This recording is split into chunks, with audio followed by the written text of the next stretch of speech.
ይህ መልእክት በኢኩዌብ ሚዲያ እየተዘጋጀ የሚቀርብ የመጽሐፍ ቅዱስ ትምህርት ነው። በኢኩዌብ ሚዲያ እየተዘጋጁ የሚተላለፉ ሌሎች ተጨማሪ መልእክቶችን ለመከታተል www.eqbemedia.com የተሰኘውን ዌብሳይታችንን ይጎብኙ። ከዚህ በተጨማሪ ኢኩዌብ ሚዲያ የተሰኘውን የዩቲዩብ ቻናላችንን ሰብስክራይብ በማድረግ አገልግሎቶቻችንን ማግኘት ይችላሉ። ጥያቄዎችና አስተያየቶች ሲኖረው ደግሞ በፌስቡክ ገጻችንና ስክሪኑ ላይ በተዘረዘሩ ተጨማሪ አድራሻዎች ሊያገኙን ይችላሉ። መልካም ጊዜ።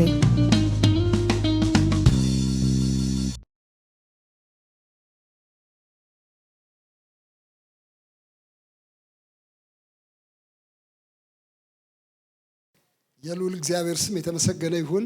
እንደምናችሁ?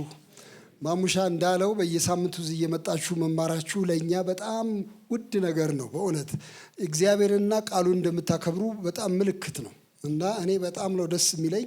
እግዚአብሔር ወጣቶችን ይባርክ፣ ጎልማሶችንም ይባርክ፣ አሩግንም ይባርክ፣ ሁላችንም ይባርከን። ግን እናንተን ሳይ በጣም ደስ እንዳለኝ ለመግለጥ ብዬ ነው።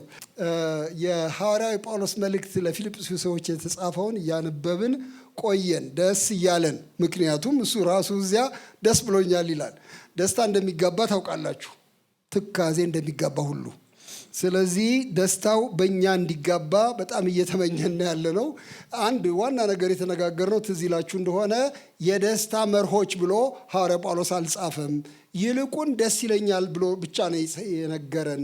ግን ስንመረምረው የደስታ መርሆች ማውጣት ይቻላል ከዚያ። እሱ ህይወቱን ሲኖር ደስታ ይፈልቃል። ያ ህይወት ምን አይነት ነው? ደስታ የሚያፈልቀው ህይወት ምን አይነት ነው ብለን በአራቱ ምዕራፎች ላይ አራት ዋና ዋና ሀሳቦች ለማንሳት ነበረ የጀመርነው። የመጀመሪያው እንደምታስታውሱት በዓላማ፣ በተለይ በነጠላ ዓላማ፣ በአንድ ዓላማ መኖር ለደስታችን አንዱ መሰረት ነው። በጣም ብዙ ዓላማ ይዘን ምንጨብጠውን ምንይዘውን ስናጣ ደስታችን ብትንትኑ ይወጣል። ይልቁን ስብስብ ባለመንገድ ለክርስቶስ እና ለወንጌል ስንኖር ደስታ ራሱ ይመጣል ብለን የነጠላ ዓላማ ጉልበት በሚል ርዕስ የመጀመሪያው ምዕራፍ ስንነጋገር እንደነበር ትዝ ይላችኋል ወይም አይላችሁም? ነበራችሁ፣ እዚህ የነበራችሁ ትዝ ይላችኋል ብዬ እላለሁ። ሁለተኛው ምዕራፍ አንስተን ስነጋገር ደስታ ለወንጌል በመኖር ለክርስቶስ በመኖር የሚመጣ ነው። እሱ ብቻ አይደለም ግን ለሰዎችም በመኖር የሚመጣ ነው። የሰዎች ጥቅም፣ የሌሎች ጥቅም፣ የኔ ደስታ በሚል ርዕስ ምዕራፍ 2 አብረን ስናየው ነበረ። ጌታም ደግሞ በጣም ቻሌንጅ ሲያደርገን እንደነበር ታስታውሳላችሁ።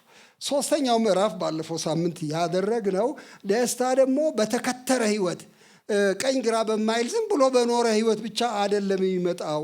ይልቁን ወደ ላይ በሚያሻቅብ ህይወት፣ ወደፊት በሚገሰግስ ህይወት፣ ክርስትናን ከጌታ ጋር መኖርን እየጓጓ በሚሄድ ህይወት፣ በሚንቀሳቀስ ህይወት ውስጥ ደስታ እንደ ጅረት ይፈሳል ብለን ከሐዋርያው ጳውሎስ እኔ ገና እንዳልያዝኩት ቆጥራለሁ ለመያዝ እዘረጋለሁ የሚለውን እሱን ስንነጋገር ነበረ። ዛሬ አራተኛው ምዕራፍ የመጨረሻው ምዕራፍ ምንድን ነው ሀሳቡ የተባለ እንደሆነ አመስጋኝነት፣ የሰላምና የደስታ ጎዳና የሚል ነው። እንዳያችሁት አመስጋኝነት፣ ግሬትፉልነስ፣ ታንክፉልነስ፣ እሱ የደስታ ጎዳና ነው የሚል ልነጋገር ነው የመጣሁት እና ይሄን ለመነጋገር አስቤ መጽሐፉ ላይ ያለውንም ሀሳብ ከእናንተ ጋር እካፈላለሁ ብዬ በኋላ አንድ ነገር ወደ ውስጥ የመጣ ይሄ አመስጋኝነት፣ ግሬትፉልነስ ምናልባት እንዳያሳስት ከሌላ ነገር ጋር አልኩኝ። ለምን እኔ መጀመሪያ ጽፌ የነበረው አዎንታዊ የሆነ አመለካከት የሚል በኋላ ለካ በሚዲያው ላይ ለካ በዚህ በምንድን ነው በሱ ይሄ አነቃቂ ንግግሮች በሚባለው ላይ አለ በየሰፈሩ ይሄ አዎንታዊ አመለካከት ሳይኮሎጂካል ፖዚቲቪዝም። እሱን ማለት አይደለም። አሁን ላጣላው ነው ከሱ ጋር። አሁን ዋና አቋቋሜ ለሱ ነው። ሳይኮሎጂካል ፖዚቲቪዝም ወይም ስነ ልቡናዊ አዎንታዊነት ይሰበካል በየቦታው እሱና ነገር ግን ይሄ እውነተኛ ምስጋናዊ ልቡና አንድ አይደሉም። ያኛው ሰው ላይ ነው የሚያርፈው። ፖዚቲቭ ቲንኪንግ ወይም ፖዚቲቪዝም የሚለው ስነ ልቡናዊ ነው፣ የሚመነጨው ከኔ ነው። እኔ ራሴ በቃ እንደምንም ብዬ ደስ ደስ ይበለኝ፣ ደግሞ ስለ ሰውም በጎ አመለካከት ይኖረኝ የሚል ነው። ሰው ውስጥ ይሄ እምቅ ኃይል አለ። ይሄ ፖቴንሻል ሂውመን ፖቴንሻል ነው እውነት ለመናገር እና ፖዚቲቭ የሚያስቡ ሰዎች ሁሉ በጣም በጤና ይኖራሉ ይላል። እኔ ቅዋሜ የለኝም። ሰው በጎ መልካም እያሰበ ጤና ቢያገኝ ምንም አልቃወምም። ግን ይሄ የክርስትናው ግን ለየት ይላል። እሱ ልላችሁ ፈልጌ ነው። ከሰው የሚመነጭ አይደለም፣ መጨረሻውም ሰው አይደለም። ግሬትፉል የምንሆነው የሚመሰገን አምላክ ስላለ ነው። በስዕሉ ውስጥ አምላክ ይገባል። ይሄ አምላክ ደግሞ እኛ ከምናውቀው ከምንችለውም በላይ ውስጣችን ገብቶ ምስጋና ያፈልቃል። እሱ ለራሱ ምስጋና ያዘጋጃል። ይሄንን አመስጋኝ መንፈስ እግዚአብሔር የሚሰጠን ሕያው ስለሆነ ነው። እና ይሄ የክርስቲያን አመስጋኝነት ሳይኮሎጂካል ፖዚቲቪዝም አይደለም። የክርስቲያን አመስጋኝነት እውነታ ነው። ያለ አምላክ የሌለ አምላክ አይደለም። እኛ የሰራነው አምላክ አይደለም። ያለ አምላክ የሚሰራ አምላክ፣ ከሰው ጋር መስተጋብር ያለው አምላክ፣ ስለ ሰው የሚገደው አምላክ፣ ጸሎት የሚመልስ አምላክ ባለበት ሁኔታ በውስጣችን የሚፈልቅ ነገር ነው። ስለዚህ አምላክን ከውስጡ አስወጥታችሁ ፖዚቲቭን እያላችሁ ለሰው ብትነግሩ ደህና አነቃቂ ንግግር ይሆናል፣ ከዛም አያልፍም። ነገር ግን ይሄ እግዚአብሔር ስዕሉ ውስጥ አለበት። እሱ ጸሎት ይመልሳል፣ ስለ ሰው ያስባል፣ በጎ ያስባል፣ ተስፋ ይሰጣል፣ አቅም ይሰጣል ከሚል እምነት የሚነሳ ምስጋናዊ ልቡና ነው። እግዚአብሔር የተመሰገነ ይሁን። ዛሬ ስለዚህ አመስጋኝ ልቡና ነው የምንነጋገረው እና የደስታ ጎዳና የሰላም ጎዳና ሆኖ በዚህ በፊልጵስዩስ ምዕራፍ 4 ላይ ተከስቷል። እሱን አብረን እንድንመለከት ልጋብዛችሁ ነው። እናንተ እግዚአብሔር ይባርካችሁ። ምናልባት ጉልበቶቻችሁ ካልደከሙ ከተመቻችሁ ቆመን ጸሎት አድርገን ከዚያ እንቀጥላለን። ሃሌሉያ፣ ሃሌሉያ፣ ሃሌሉያ። ክብር በሰማይ በምድር ለአንተ ይሁን። ጌታ ሆይ ስላለህ ተመስገን። እግዚአብሔር ሆይ ከኛ ፈጥረን የምናወራው ወሬ የለንም። እግዚአብሔር የሰውን አእምሮ እየጨመቅን እባካችሁ ደስ ይበላችሁ እያልን አናሰቃይም። አንተ አለህ። እግዚአብሔር ሆይ በአንተ ምክንያት ደስ ይለናል። አቤቱ ጌታ እግዚአብሔር ሆይ ጸሎታችን የምትሰማ ስለሆንክ ደስ ይለናል። አባት ሆይ የደከመ ጉልበት የምታበረታ ስለሆንክ ደስ ይለናል። አንተ በሌለህበት ንግግር የለም። ጌታ ሆይ የእኛ ንግግር አንተን ያማከለ ነው። ቅዱስ አባት ሆይ ይህን እውነተኛ የምስጋና መንፈስ በላያችን ላይ አፍስስ፣ በኢየሱስ ክርስቶስ ስም አሜን። እግዚአብሔር ይባረክ። ሐዋርያ ጳውሎስ እንግዲህ በዚህ መጽሐፍ በጣም ብዙ ምክር እየመከረን ነው እና ጌታችንን በጣም የሚወድ ሰው እንደሆነ እንመለከታለን።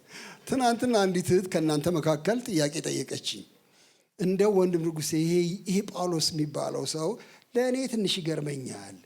በጣም ነው የሚወደው ኢየሱስ ክርስቶስን በጣም አድርጎ፣ ደግሞ ናፍቀዋለሁ ይላል፣ ደግሞ ልመስለው እፈልጋለሁ ይላል፣ እንደ ሞቼም ቢሆን ልመስለው እፈልጋለሁ ይላል።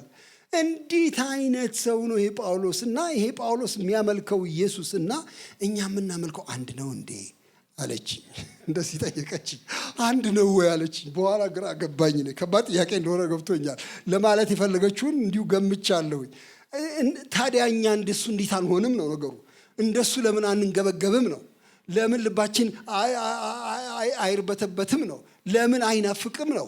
ለምን አንታዘዘውም ነው። ለምን ሁሉን አንወረውርም በሱ ምክንያት ነው። ሌላ ኢየሱስ የለም አልኳት። በኋላ መጨረሻ ምን ልበል ታዲያ? ሁለት ኢየሱስ የለም፣ አንድ ብቻ ነው የጳውሎስ። ግን በገባን መጠን ነው፣ በገባን መጠን ነው። እግዚአብሔር በገለጠልን መጠን ነው። እግዚአብሔር የተባረከ ይሁን። አንድ የገዛኸኝ ሙሴ መዝሙር አለ ሁላችሁ የምታውቁት፣ በገባኝ መጠን ሰግዳለሁ የሚል። አሁን ጠፋኝ። እስቲ አንቺ በይው እባክሽ። ትክክለኛውን ሀረግ ባገኝ ጥሩ ነበረ። በተገለጠልን መጠን እንሰግዳለን ይላል። በተገለጠልን መጠን እና ይሄ የመገለጥ መጠን ነው። እውነት ለመናገር አንዳንዱ ጋር በብዛት አለ፣ አንዳንዱ ጋር በመጠን አለ፣ በትንሽ አለ እና ግን እያደገ ሊመጣ የሚችል ነው በተገለጠልን መጠን። ምክንያቱም ምዕራፍ 3 ላይ አይታችሁት እንደሆነ ወንድሞች ሆይ እኔ ገና እንዳልተገለጠልኝ ገና እንዳልያዝኩት እቆጥራለሁ፣ ዘረጋለሁ።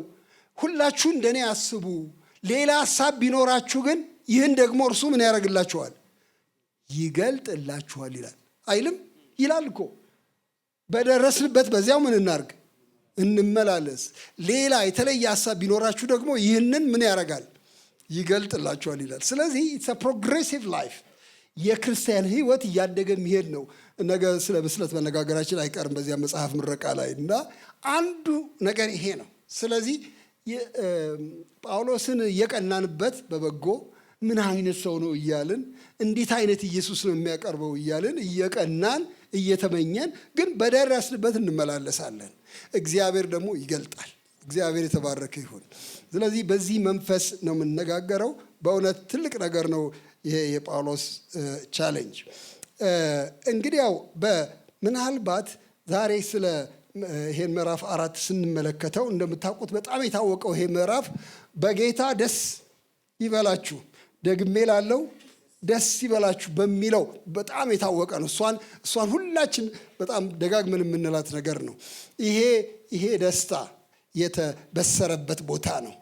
ይሁን እንጂ አንድ ጥያቄ መጣብኝ። እኔ ምናልባት ነገሩን መገልበጥም ሊያስፈልግ ይችላል። ደስታ ከልካዩ ምንድን ነው? ለምንድን ነው ሰው ደስታ እየተሟጠጠ ብርቅ የሚሆንበት ለምንድን ነው የሚል ጥያቄ ጠየቅኩኝ። ለምንድን ነው በእኛ እንኳን መካከል ጌታ ኢየሱስን እናከብረዋለን እናመልከዋለን በምንል ሰዎች መካከል፣ እርስ በርሳችን እንዋደዳለን በምንል ሰዎች መካከል፣ ምንም ነገር ይቅርብኝ እሱ ብቻ ይኑርልኝ በምንል ሰዎች መካከል ለምንድን ነው ደስታ አንዳንድ ጊዜ ብርቅ የሚሆነው? ለምንድን ነው የሚጠፋብን? ጸረ ደስታዎች አሉ። እነሱን ላነሳ ፈልጋለሁ። በእነሱ አቅጣጫን ብናየው ጥሩ ነው። አንዱ የደስታ ጸር ጠብ ነው። እርስ በርስ ያለ የግንኙነት መሻከር ነው። በወንድሞችና በእህቶች መካከል ያለ የልብ መሻከር ደስታ ከልካይ ነው እና ደስታችንን ቀስ እያለ እያሟጠጠ ይወስደዋል። ለመደሰት ስንፈልግ የሆነ ቅርታ በሰዎች ልብ ውስጥ በሰዎች ሕሊና ውስጥ እንዳለ ሲገባን እኛም ስንጨነቅ እንገኛለን። አንዱ እሱ ነው። ዛሬ በምነጋገረው አንዱ እሱ ነው። ይሄ የደስታ ጸር የሆነው የልብ መሻከር የጠብ ጉዳይ እሱን እናነሳዋለን እና ጳውሎስ የሚመክረን ግልጽ ንግግር ነው። ለእርቅ ስሩ ነው የሚለን። አንዱ እሱ ነው። ሁለተኛ የምናነሳው ብዙ ጊዜ ደስታ የሚከለክለው የዕለት ዕለት ጭንቀት ነው። የኑሮ ጭንቀት፣ የጤና ጭንቀት፣ የነገ ጭንቀት፣ ብዙ የሚያስጨንቁ ነገሮች አሉ። ከበው የሚያስጨንቁን ደስታችንን ብልት ያደርጉታል፣ ያጠፉታል። እና ስለ ጭንቀትም ተናግሯል ወንድማችን ሐዋርያው ጳውሎስ። ስለ እሱ እንነጋገራለን። ሶስተኛ ነገር ደግሞ እዚሁ እንደምንመለከተው የሐሳቡ ዓለም ነው። ክፉ ሐሳብ ተወርውሮ አእምሯችን ውስጥ ይገባል። ያ ክፉ ሐሳብ ያናውዘናል፣ ያበላሸናል፣ ያረክሰናል፣ ያቆሽሸናል። ደስታችንን ሙጥጥ አድርጎ ይወስዳል። አሲዳም ነገር ነው። በጣም አድርጎ ከውስጣችን መጥቶ ይወስዳል ደስታን። የአስተሳሰብ ጉዳይ ሌላ ሶስተኛ ነገር ነው። አራተኛው ነገር እዚሁ እንደምንመለከተው ያለ መርካት ነው። ደስታችንን የሚሰርቅብን የደስታ ሌቦች እነዚህ ናቸው። አለመርካት። ይሄ በጣም አድርጎ በቃ እኔ አረካ ምንም አያጠግበኝም። ጌታችንን ቢሆን ጥሩ ነበረ፣ ግን ቁሳቁስ ምናምን በሱ ለመርካትን ሞክርና ሳያረካን ሲቀር ምንነጫነጨው ንጭንጭ ሲበረታ ደስታችን እየቀነሰ ይመጣል። እነዚህን 4 የደስታ ጸሮች በ4 መድኃኒቶች ለመፈወስ ይሞክራል ወንድማችን ሐዋርያው ጳውሎስ እና እነሱን አብረን ዛሬ እንድንመለከት ነው የምጋብዛችሁ። የመጀመሪያው ከእርቅ ጋር የተያዘ ነው። ምክንያቱም ደስታችን የሚጠፋው ከወንድሞችና ከእህቶች ጋር ያለን ግንኙነት ወይም ከባልና ከሚስት ጋር ያለ ግንኙነት፣ ከልጆችና ወላጆች ጋር ያለ ግንኙነት፣ አሰሪና ሰራተኛ መሀል ያለ ግንኙነት፣ አገልጋዮች መካከል ያለ ግንኙነት ሲበላሽ ደስታችን እየሟሸሸ ይመጣል። ለእናንተ ይሄን አልነግራችሁም እና ሐዋርያው ጳውሎስ በሱ ይጀምራል። ግን ቁጥር 1ን ግን ትንሽ ነክቻት ላልፍ እፈልጋለሁ። ቁጥር 1 የዚህን ሰው የፍቅር ርችት ልበለው እሱን ነው የሚገልጠው። ሐዋርያው ጳውሎስ ገርሞኛል። እኔ በዚች በአንድ ቁጥር ውስጥ 5 ቃላት ይጠቀማል የፍቅሩን ለመግለጥ ለወንድሞች። ስለዚህ የምወዳችሁና የምናፍቃችሁ ደስታዬና አክሊሌ የምትሆኑ ወንድሞቼ ሆይ እንዲሁ በጌታ ቁሙ ወዳጆች ሆይ ብሎ ይላል። እስካሁን በነገርኳችሁ ነገር ላይ ቁሙ ለማለት ነው። ግን ይሄን ለማለት ያ ሰዎቹን የሚጠራበት ቋንቋ እንዴት አይነት ነገር ነው አልኩኝ። አሁን እኔ እናንተን ብላችሁ ማለት ነው። እስቲ አሁን ልበላችሁ እናንተን እንደ ጳውሎስ ልላችሁ ነው። ምን ልበል እስቲ? የምወዳችሁ ደስ አይልም? የምናፍቃችሁ ደስታዬ፣ አክሊሌ፣ ወዳጆች ብሎ እነዚህን ያዘንብላቸዋል። በላያቸው ላይ ያዘንባል። ይሄ ፍቅር፣ ይሄ ትልቅ ፍቅር ለሚያገለግላቸው ሰዎች ያለው ፍቅር በጣም አድርጎ አስቀንቶኛል። እግዚአብሔር የተመሰገነ ይሁን። እና እባካችሁ አትሰስቱ፣ ቃላት አትሰስቱ። እንዲያው ማለት ለሰው ወድሃለሁ ለማለት አትፍሩ። በጣም እናፍቃለሁ ለማለት አትፍሩ። የኔ ደስታ ለማለት አትፍሩ። ምን ያስፈራችኋል? አክሊሌ ለማለት አትፍሩ። እና በዚህ ትልቅ በሆነ የምስጋና የፍቅር ስሜት ይጀምርና ከዚያ እያባበለ ሁለት ሴቶችን ይናገራል። ሴቶቹ እነማን ናቸው? ባለፈው ትንሽ ጠቅሰናቸው ነበር። ኤዎዲያን የምትባል አንዲት እህትና ሴንጢኪን የምትባል ሌላ እህት፣ ሁለቱን እመክራለሁ ብሎ ይላል። በአንድ ሐሳብ በጌታ እንዲስማሙ ኤዎዲያንን እመክራለሁ፣ ሲንጤኪንንም እመክራለሁ። አንተም ደግሞ በሥራዬ አብረህ የተጠመድክ እውነተኛ ሆይ እንድታግዛቸው እለምንሃለሁ። ስሞቻቸው በሕይወት መጽሐፍ ከተጻፉት ከቀሌምንጦስና ደግሞ ከኔ ጋር አብረው ከሰሩት ከሌሎቹ ጋር በወንጌል ከኔ ጋር አብረው ተጋድለዋልና። ይቺ አንቀጽ በጣም በጣም ኃይለኛ አንቀጽ ናት። እውነት ለመናገር የሁለት ሰዎች ጠብ እንዴት ባለ የለሰለሰ ቋንቋ ሐዋርያው ጳውሎስ የለሰለሰ ግን በጣም ብርቱ በሆነ ቋንቋ የተናገረበት ነው። ልስላሴው ምንድን ነው ካላችሁ ኃጢአታቸውን እየነጠለ አያወጣም። አንዱ ልስላሴው እንዴት እንደዚህ ታደርጋላችሁ በሚል አይደለም የሚናገረው፣ ችግር እንዳለ ግን ይገልጥላቸዋል። ሌላ ልስላሴው ምንድን ነው ካላችሁ ደግሞ የእነዚህ ሰዎች በጎ ነገር ያነሳል። ከእኔ ጋር በወንጌል አብረው የተጠመዱ ሰዎች፣ ትልልቅ ሰዎች ናቸው። ስለዚህ ክሬዲታቸውን አንስቶ ትልቅነታቸውን አክብሮ ለጌታ ያላቸው መሰጠት አክብሮ ነው የሚያነሳው። በጣም የሚያስገርም ነገር ነው። እነዚህ ክቡራት ሴቶች በቤተ ክርስቲያን ውስጥ ሲያገለግሉ የቆዩ ተጠምደው በጌታ ግን አሁን ጥሩ ስሜት በመካከላቸው የለም። ምን አጣላቸው? አልተጻፈልንም። ጳውሎስም ፍንጭ አይሰጠንም ለምን እንደተጣሉ። እንዲስማሙ ብቻ ነው የሚመክረው። እኔ እመክራቸዋለሁ እንዲስማሙ። በኋላ አንድ ሰው ይህንን እያነበብኩኝ ምን አለ? ይኸው ስማ፣ በጌታ እንዲስማሙ ነው ያለው አለኝ። እውነት ነው። ለካ በሎጂክ እንዲስማሙ ብቻ አይደለም፣ ካሳ በመክፈል በቃ እኔ ይህን ከፍላለሁ አንቺ ደግሞ ይህን ክፈይ በመባባል ሳይሆን በጌታ እንዲስማሙ እመክራለሁ በአንድ ሐሳብ ብሎ ይላል። እኔ የእነሱን የጠብ ምክንያት መጎርጎር አንደኛ ድካም ነው። በእውነት የት እናውቀዋለን? ማን ነው ሊነግረን የሚችለው? ጳውሎስ ካልነገረን በቃ ዝም ማለት ብቻ ነው። ግን የእኛን የጠብ ምክንያት ግን ትንሽ ብንጎረጉር ጥሩ ነው። ምን ያጣላናል? እኛን አገልጋዮች ለምንድን ነው የሚጣሉት? በጌታ ቤት በአንድ ቤተ ክርስቲያን ያሉ ሰዎች ምን ያጣላቸዋል? እሱን ትንሽ እንድናስብ ያስፈልጋል። ተጣልታችሁ እንደሆነ አሁን ቁጭ ያላችሁ ሰዎች እዚህ አላ አንድ በጣም በቃ የሚያስቸግረኝ አንድ ሰው አለ የምትሉ ሰዎች፣ እኔ በቃ እሱን ሳየው የሆነ ሰይጣኔ ነው የሚመጣብኝ የምትሉ ካላችሁ ሰዎች፣ ወይም አይ ልቤ ሻክሮብኛል መናገር ፈርቻለሁ ግን ልቤ ጥሩ አይደለም ስለዚህ እህት ስለዚህ ወንድ የምትሉ ሰዎች፣ ምንድን ነው ምክንያቱ? የሐሳብ ችግር ነው አሉኝ። እህቶች ጋር ባለፈው ቀን ስመካከር ምንድን ነው ምክንያቱ? ስለ እኔ ሐሳባቸው አንድ አይደለም፣ አንድ አይነት ሐሳብ አይደለም። ታዲያ አይሁና። ሐሳብ አንድ ካልሆነ ሰው መጣላት አለበት እንዴ? ምን ያጣላናል? አረንጓዴ ነው ይሄ ቅጠል ብዬላለሁ።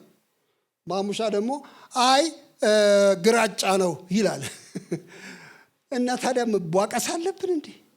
ይሁና፣ አረንጓዴም ይሁን ግራጫም ይሁን የሐሳብ ልዩነት ነው ወይ የሚያጣላን? በእርግጥ እሱን ጥያቄ ጠይቃለሁ። ዘለል ይላል። ከዚያ ስንጨቃጨቅ እንቆይና እኔ አረንጓዴ ነው እሱ ግራጫ ነው እያለ ስንጨቃጨቅ እንቆይና ሊያምነኝ ስላልቻለ እናደዳለሁ። እንዴት አድርጎ ነው እኔ ያልኩትን የማይቀበል እላለሁ። የኔ የውስጥ ማንነት ፈረንጆች ኢጎ የሚሉት አናቴ ላይ ይወጣል። ምን እንደማደርገው ግራ ይገባኛል። እንዴት እንዲህ ይለኛል እንባባላለን።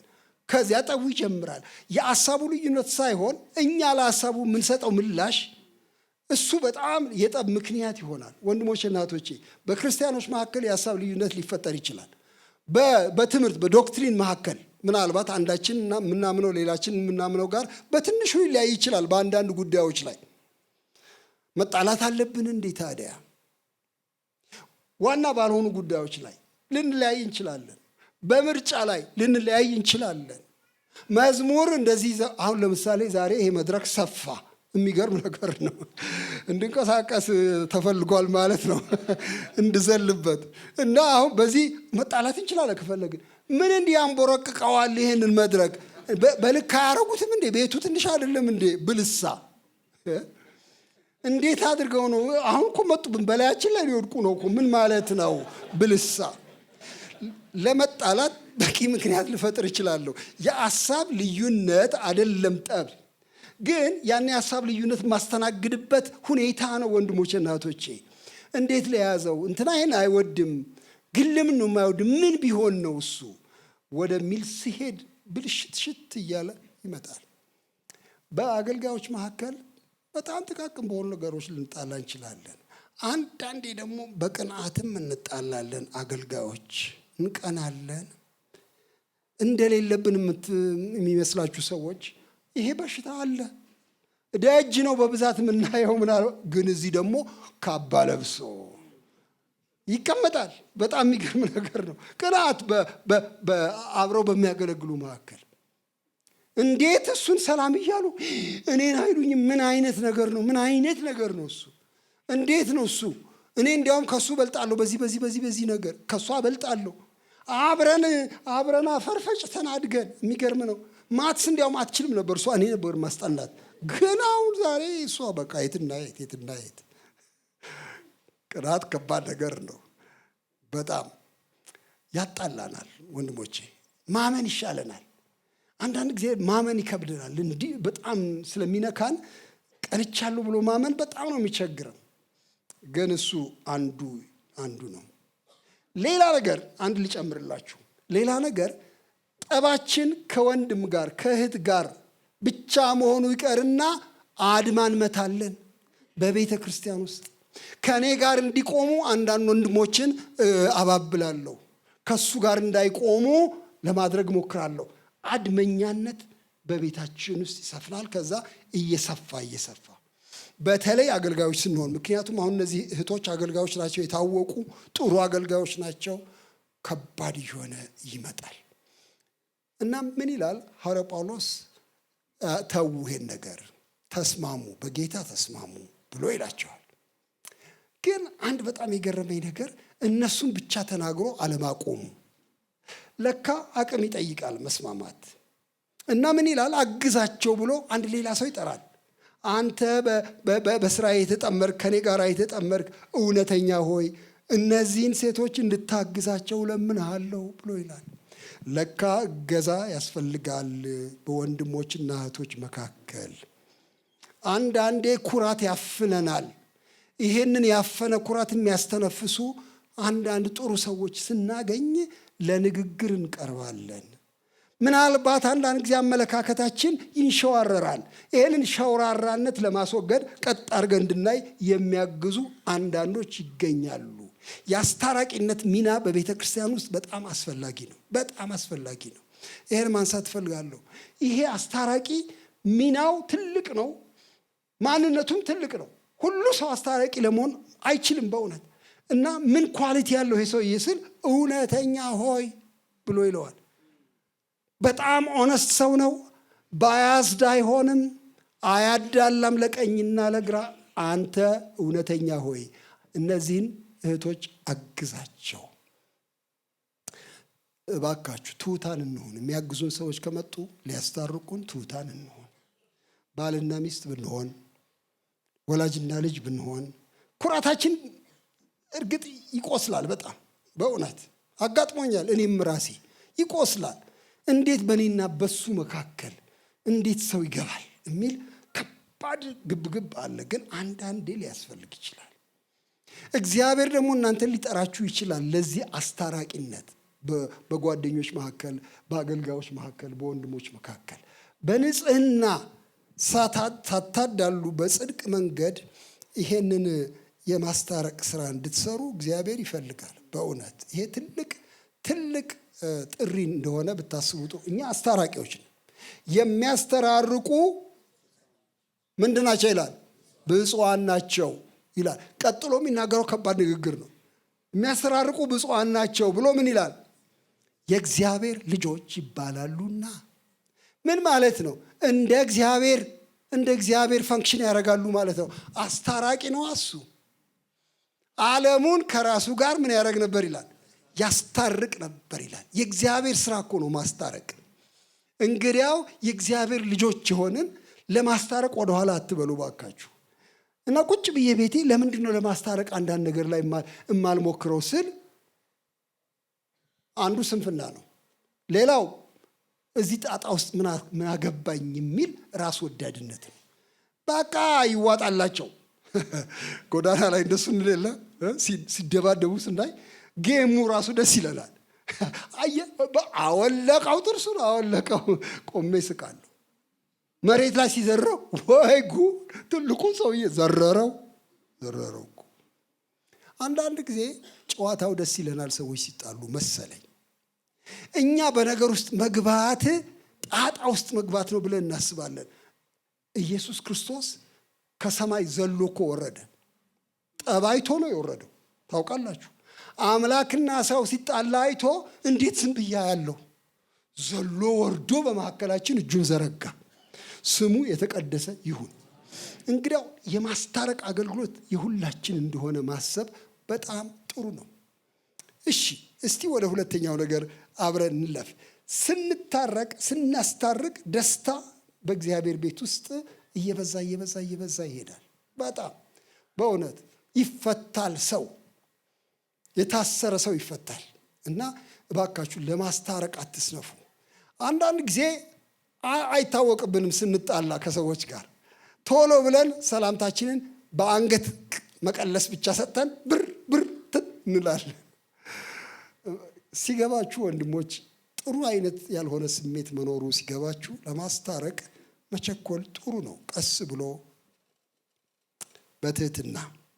ሁለተኛው ነገር ደስታ ከልካዩ ጠብ ብቻ አይደለም፣ ጭንቀት ነው። ጭንቀት የደስታ ጸር ነው። እንዲያውም አንድ ጸሐፊ ሲናገር ምን ይላል? ጭንቀት እና ጸሎት አብረው ሊኖሩ አይችሉም ይላል። ሁለቱ ይጣላሉ። ጭንቀት ባለበት ጸሎት በጣም ከባድ እየሆነ ይመጣል። ጸሎት ሲመጣ ጭንቀት መቀመጥ ያቅተዋል። እና ሁለቱ እርስ በርስ የተጣሉ ናቸው። ጳውሎስ ሲያጣላቸው ታያላችሁ። እዚህ እንዲህ ይላል፣ ሁልጊዜ በጌታ ደስ ይበላችሁ፣ ደግሜ ላለው ደስ ይበላችሁ። ገርነታችሁ ለሰው ሁሉ ይታወቅ፣ ጌታ ቅርብ ነው። በነገር ሁሉ በጸሎትና በምልጃ ከምስጋና ጋር በእግዚአብሔር ዘንድ ልመናችሁን አስታውቁ እንጂ በአንዳች አትጨነቁ። አእምሮንም ሁሉ የሚያልፍ የእግዚአብሔር ሰላም ልባችሁና ሐሳባችሁን በክርስቶስ ኢየሱስ ይጠብቃል። የጌታ ስም የተባረከ ይሁን። እንደዚህ ስትናገሩ አሁን ሰዎች መናገሩማ ቀላል ነው፣ አትጨነቁ ብሎ መናገር ውይ በጣም ቀላል ነው። ግን አሁን እዚህ ሀገር ላይ ሆኖ ሰው እንዴት ነው የማይጨነቀው? እንዴት ነው የማይጨነቀው? ምን ማለት አብድሃል እንዴ አትጨነቅ ማለት? ጳውሎስ አብዶ እንደሆነ አላውቅም። አትጨነቁ ይላል። በአንዳች አትጨነቁ ብሎ ይላል። ለምን? ጭንቀት የወትሮ ጉዳይ ነው። ሁላችንም የሚይዘን ጉዳይ ነው። በጣም ብዙ የሚያስጨንቁ ነገሮች ስላሉ ነው። በየደረጃችን አንዳንዶቻችን በግንኙነት አቅጣጫ እንጨነቃለን። አንዳንዶቻችን በስራ መስመር እንጨነቃለን። አንዳንዶቻችን የገንዘብ እጥረት ያንገበግበናል። አንዳንዶቻችን የጤና መታወክ ያስጨንቀናል። ጭንቀት ተፈልጎ የሚገኝም ነገር አይደለም። እኔ እንደው ዝም ብሎ አካፋ ትልቅ አካፋ ቢኖር ታፍሱታላችሁ። መሬት ላይ ጭንቀት በቀላሉ የሚታፈስ ነው። በአንድ ጊዜ መጥቶ ውርር የሚያደርግ ነገር ነው። እንዴት አትጨነቁ ይላል ይሄ ሰው። ደስታችንን የሚቀማውን ይህንን ጭንቀት ሐዋርያው ጳውሎስ እንዴት አድርጎ ነው የሚያጠፋው? አንድ ሁለት ሀሳቦች ላንሳ። በጌታ ደስ ይበላችሁ ካለ በኋላ ገርነታችሁ ለሰው ሁሉ ይታወቅ ብሎ ይላል።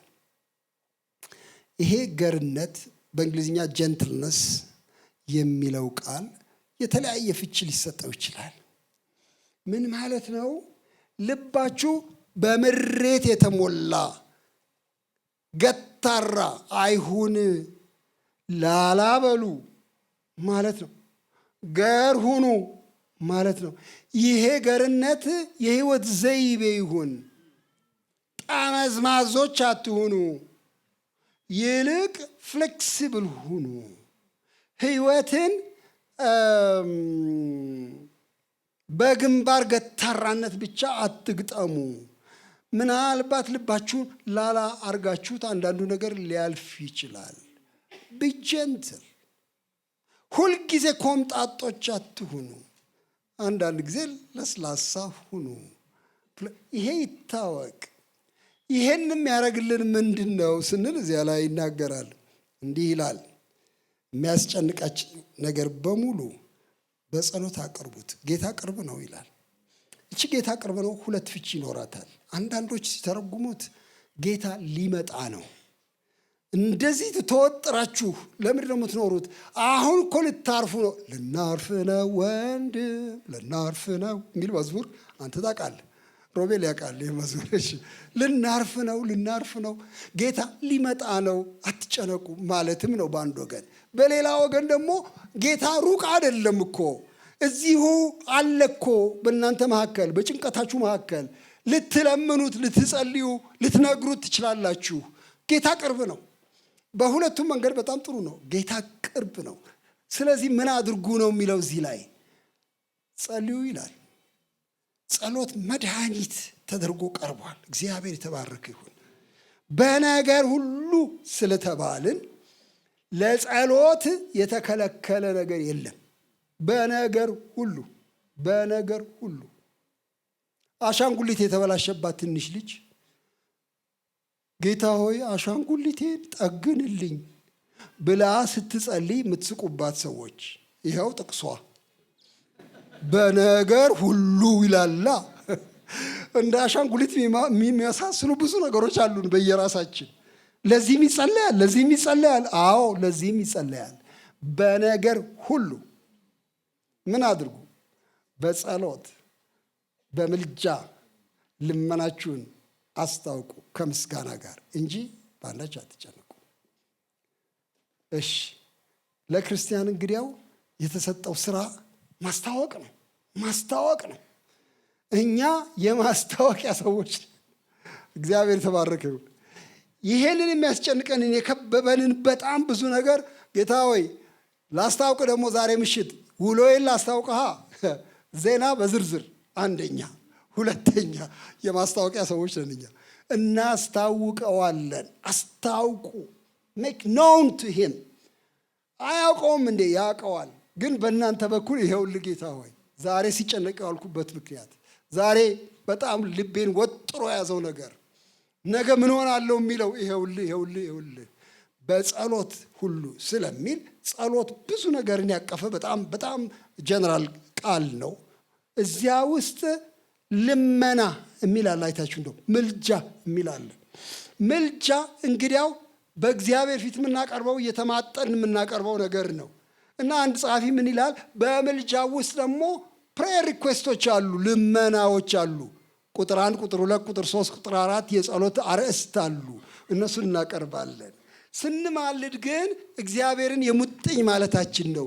ሙጥኝታችን ስለምን እንደሆነ እንዘረዝራለን በጌታ ፊት እና በጸሎት ሁሉ። ጸሎት ምስጋናንም ይጨምራል።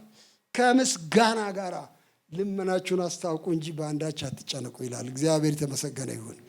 አንዳንድ ቀን በጣም የጨነቀኝ ጊዜ እንዴት አድርጌ ነው የማመሰግነው እያልኩኝ ጨነቃለሁ።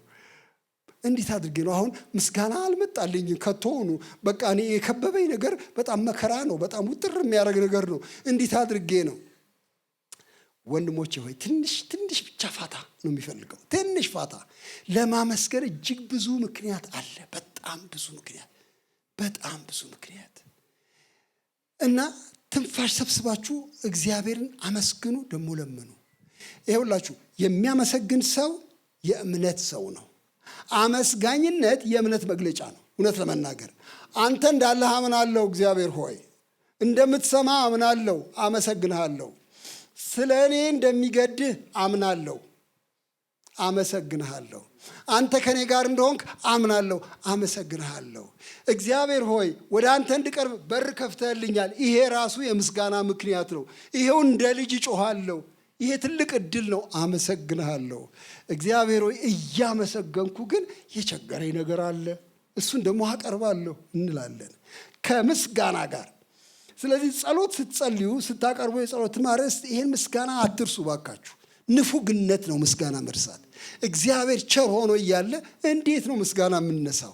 እሱ እጅግ ቸር፣ ከስጦታዎች ሁሉ በላይ የሆነ ስጦታ የሰጠን አምላክ ነው። በሱ ፊት እንዴት ነው እሱ ምስጋና የምንነሳው? እያመሰገናችሁ ልመናችሁን አስታውቁ በእግዚአብሔር ፊት እንጂ ከቶኑ አትጨነቁ ብሎ ይላል። እግዚአብሔር የተመሰገነ ይሁን። ምን ይሆናል ታዲያ እንደዚህ ስናደርግ? ምን ይሆናል? ሰላም አእምሯችንን ይሞላዋል። አስደናቂ ነው። አእምሮን የሚያልፍ የሚለው አይገባኝም በደንብ። እንዴት ነው አእምሮን የሚያልፈው? በእንግሊዝኛው ትርጉም peace that passes understanding አይገባንም። እንዴት ይሄ ሰላም እንደመጣ አይገባንም። ምክንያቱም እምበላው አጥቻለሁ ብዬ በልመና ስጮ እንጀራው አይመጣም እዛው። ታዲያ ሰላሙ እንዴት ነው ዝም ብሎ የሚመጣው? ከሎጂክ ውጪ አእምሮን አልፎ ሰላም ይሞላኛል። ጌታ ሆይ ታምም ያለው እሞት ይሆን እንዴ? ሰላም ይመጣና ሙልት ያደርገኛል። ብትሞትሳ ይለኛል፣ ወደ እሱ አይደል ብትሄድ ይለኛል።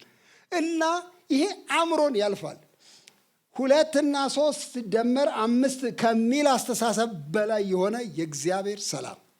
እግዚአብሔር የተመሰገነ ይሁን። እንደዚህ ይመጣል። የሚያስገርም ነገር ነው።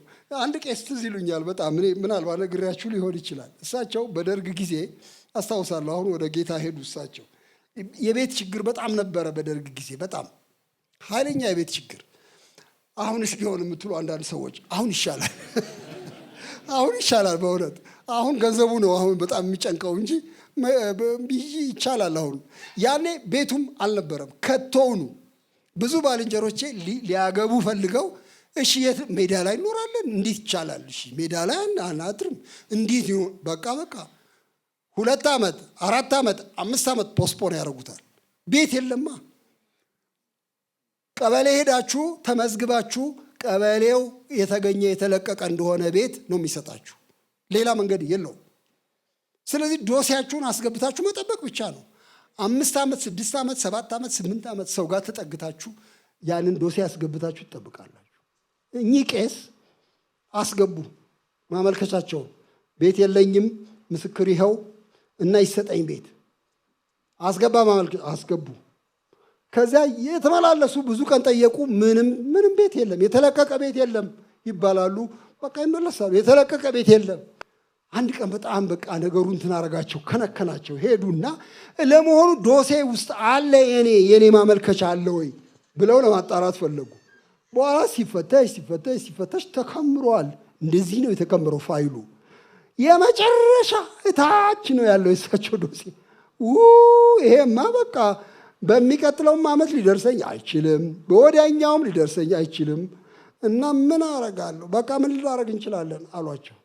በቃ እናደዳሉ። ወጥቼ መናደድ ነው ያለብኝ አልኩ ይላሉ እሳቸው ቄሱ። እኔ ሰምቻቸዋል። ለመበሳጨት ወጣሁ። ከዚያ ከቢሮ ወጥቼ ለሚስቴም ነግሬ አብረን እንበሳጫለን ብዬ ወጣሁኝ ይላሉ። እና ልክ ከቢሮ እንደወጣሁ ምን እንደነካኝ አላቅም። አንድ መንፈስ መጣና ደስታ አፈሰሰ በላይ ላይ። ስማ አንተ በሰማይ ቤት አለ ይለኛል። ምን አለ በሰማይ ቤት እንዴ? በኋላ የት እንደጠፋ አላውቀውም ጭንቀቱ ብንትን ብሎ እና ከዚያ በኋላ ምሽቱን እየዘመርኩ እየተደሰትኩኝ አሳለፍኩ ይላሉ። እብደት ነው? ጤና ነው? ምንድን ነው? አእምሮን የሚያልፍ የእግዚአብሔር ሰላም ነው። እግዚአብሔር ይመስገን። በስሌት የማታገኙት አስልታችሁ ይሄ ነው የማትሉት የእግዚአብሔር ሰላም ልባችሁንና ሐሳባችሁን በክርስቶስ ኢየሱስ ምን ያደርጋል? ይጠብቃል። የግሪኩን ቃል ያጠኑ ሰዎች እንደ ዘበኛ ይላሉ። እንደ ዘበኛ ይጠብቃል። ዘብ ነው ሰላም። የእግዚአብሔር ሰላም ዘብ ነው። ለምን? ጭንቀት አስግጎ ሲመጣ፣ ጦሩን ሰብቆ ሲመጣ ዘንበል ቁም ይለዋል። የእግዚአብሔር ሰላም ይጠብቃል ልባችሁን፣ ሐሳባችሁን። እግዚአብሔር የተባረከ ይሁን። ጠብቆ አያውቅም። በእውነት እናንተ ምስክር አይደላችሁም? እኔ ምስክር ነኝ። ይሄንን ስላልፈው አልችልም። ይሄን በበቂ መበሳጨት አለብኝ ብዬ ማልቀስ አለብኝ በጣም አምርሬ ብዬ ሰዎች መስደብ አለብኝ ቢያንስ በልቤ ብዬ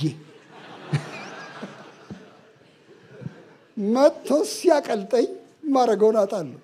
አእምሮን የሚያልፍ የእግዚአብሔር ሰላም የጌታ ስም የተባረከ ይሁን በክርስቶስ ኢየሱስ ይጠብቃል።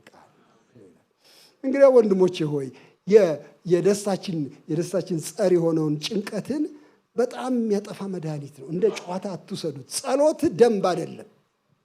እኛ እንደ ክርስቲያኖች ደንብ ነው። በቃ እንዴት ሳልጸልይ እውላለሁ፣ እንዴት አንጸልይም ይባላል። ደንብ አይደለም።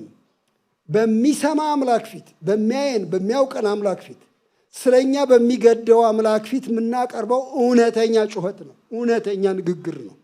እንግዲያው እግዚአብሔር ጸሎታችንን ይሰማል፣ ደስታችንን፣ ሰላማችንን ይመልሳል። ይሄ ጎዳናው ነው በእውነት እና ይሄንን አንንቀውም። ያረጀ ነው ብላችሁ አትጣሉት። ይሄን መፍት በጣም የሚያሳዝን ንግግር እኛ እንናገራለን። አይታችሁ ይሆናል። በጣም ሰው እየጨነቀው ሲመጣ ምን አደርጋለሁ? ምንም ልረዳ አልችልም። በእውነት ምንም ልረዳ አልችልም። ቢያንስ ግን ጸልይልሃለሁ እንላለን እና አንድ ቀን ደነገጥኩኝ። ቢያንስ ሰው ጸሎት የመጨረሻው ትንሹ ነገር ነው ማለት ነው። ገንዘብ መስጠት ነው ትልቁ ነገር፣ ወይ ምናምን ማድረግ ነው ትልቁ ነገር ማለት ነው።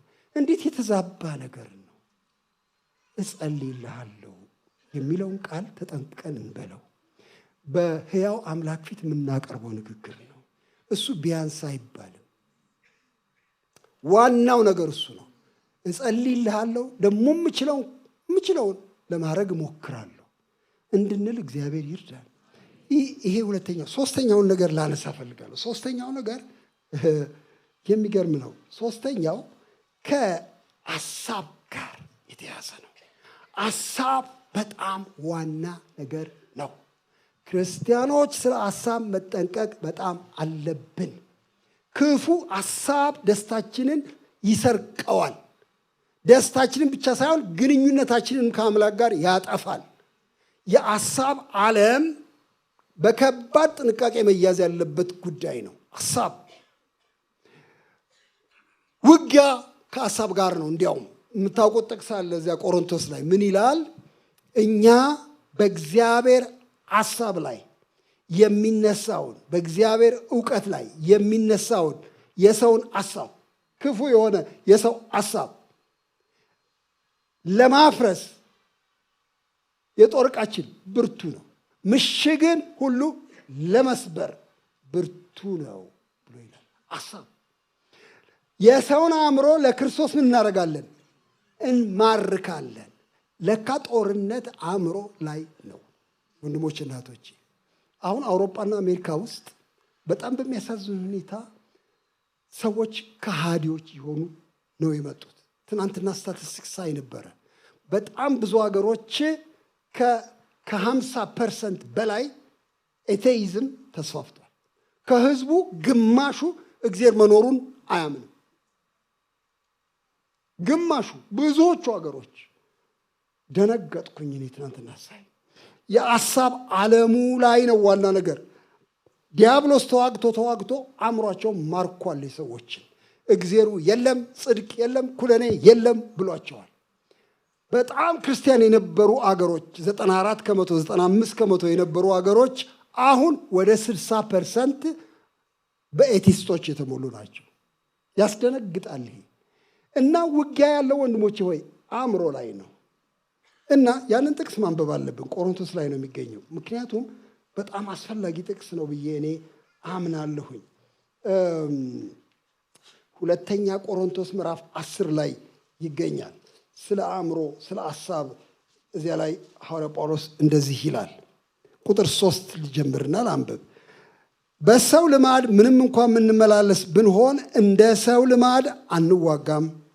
የጦር ዕቃችን ሥጋዊ አይደለምና ምሽግን ለመስበር ግን በእግዚአብሔር ፊት ብርቱ ነው። የሰውንም ሐሳብ ነው የሚለው፣ የዲያብሎስን እንኳን አይልም።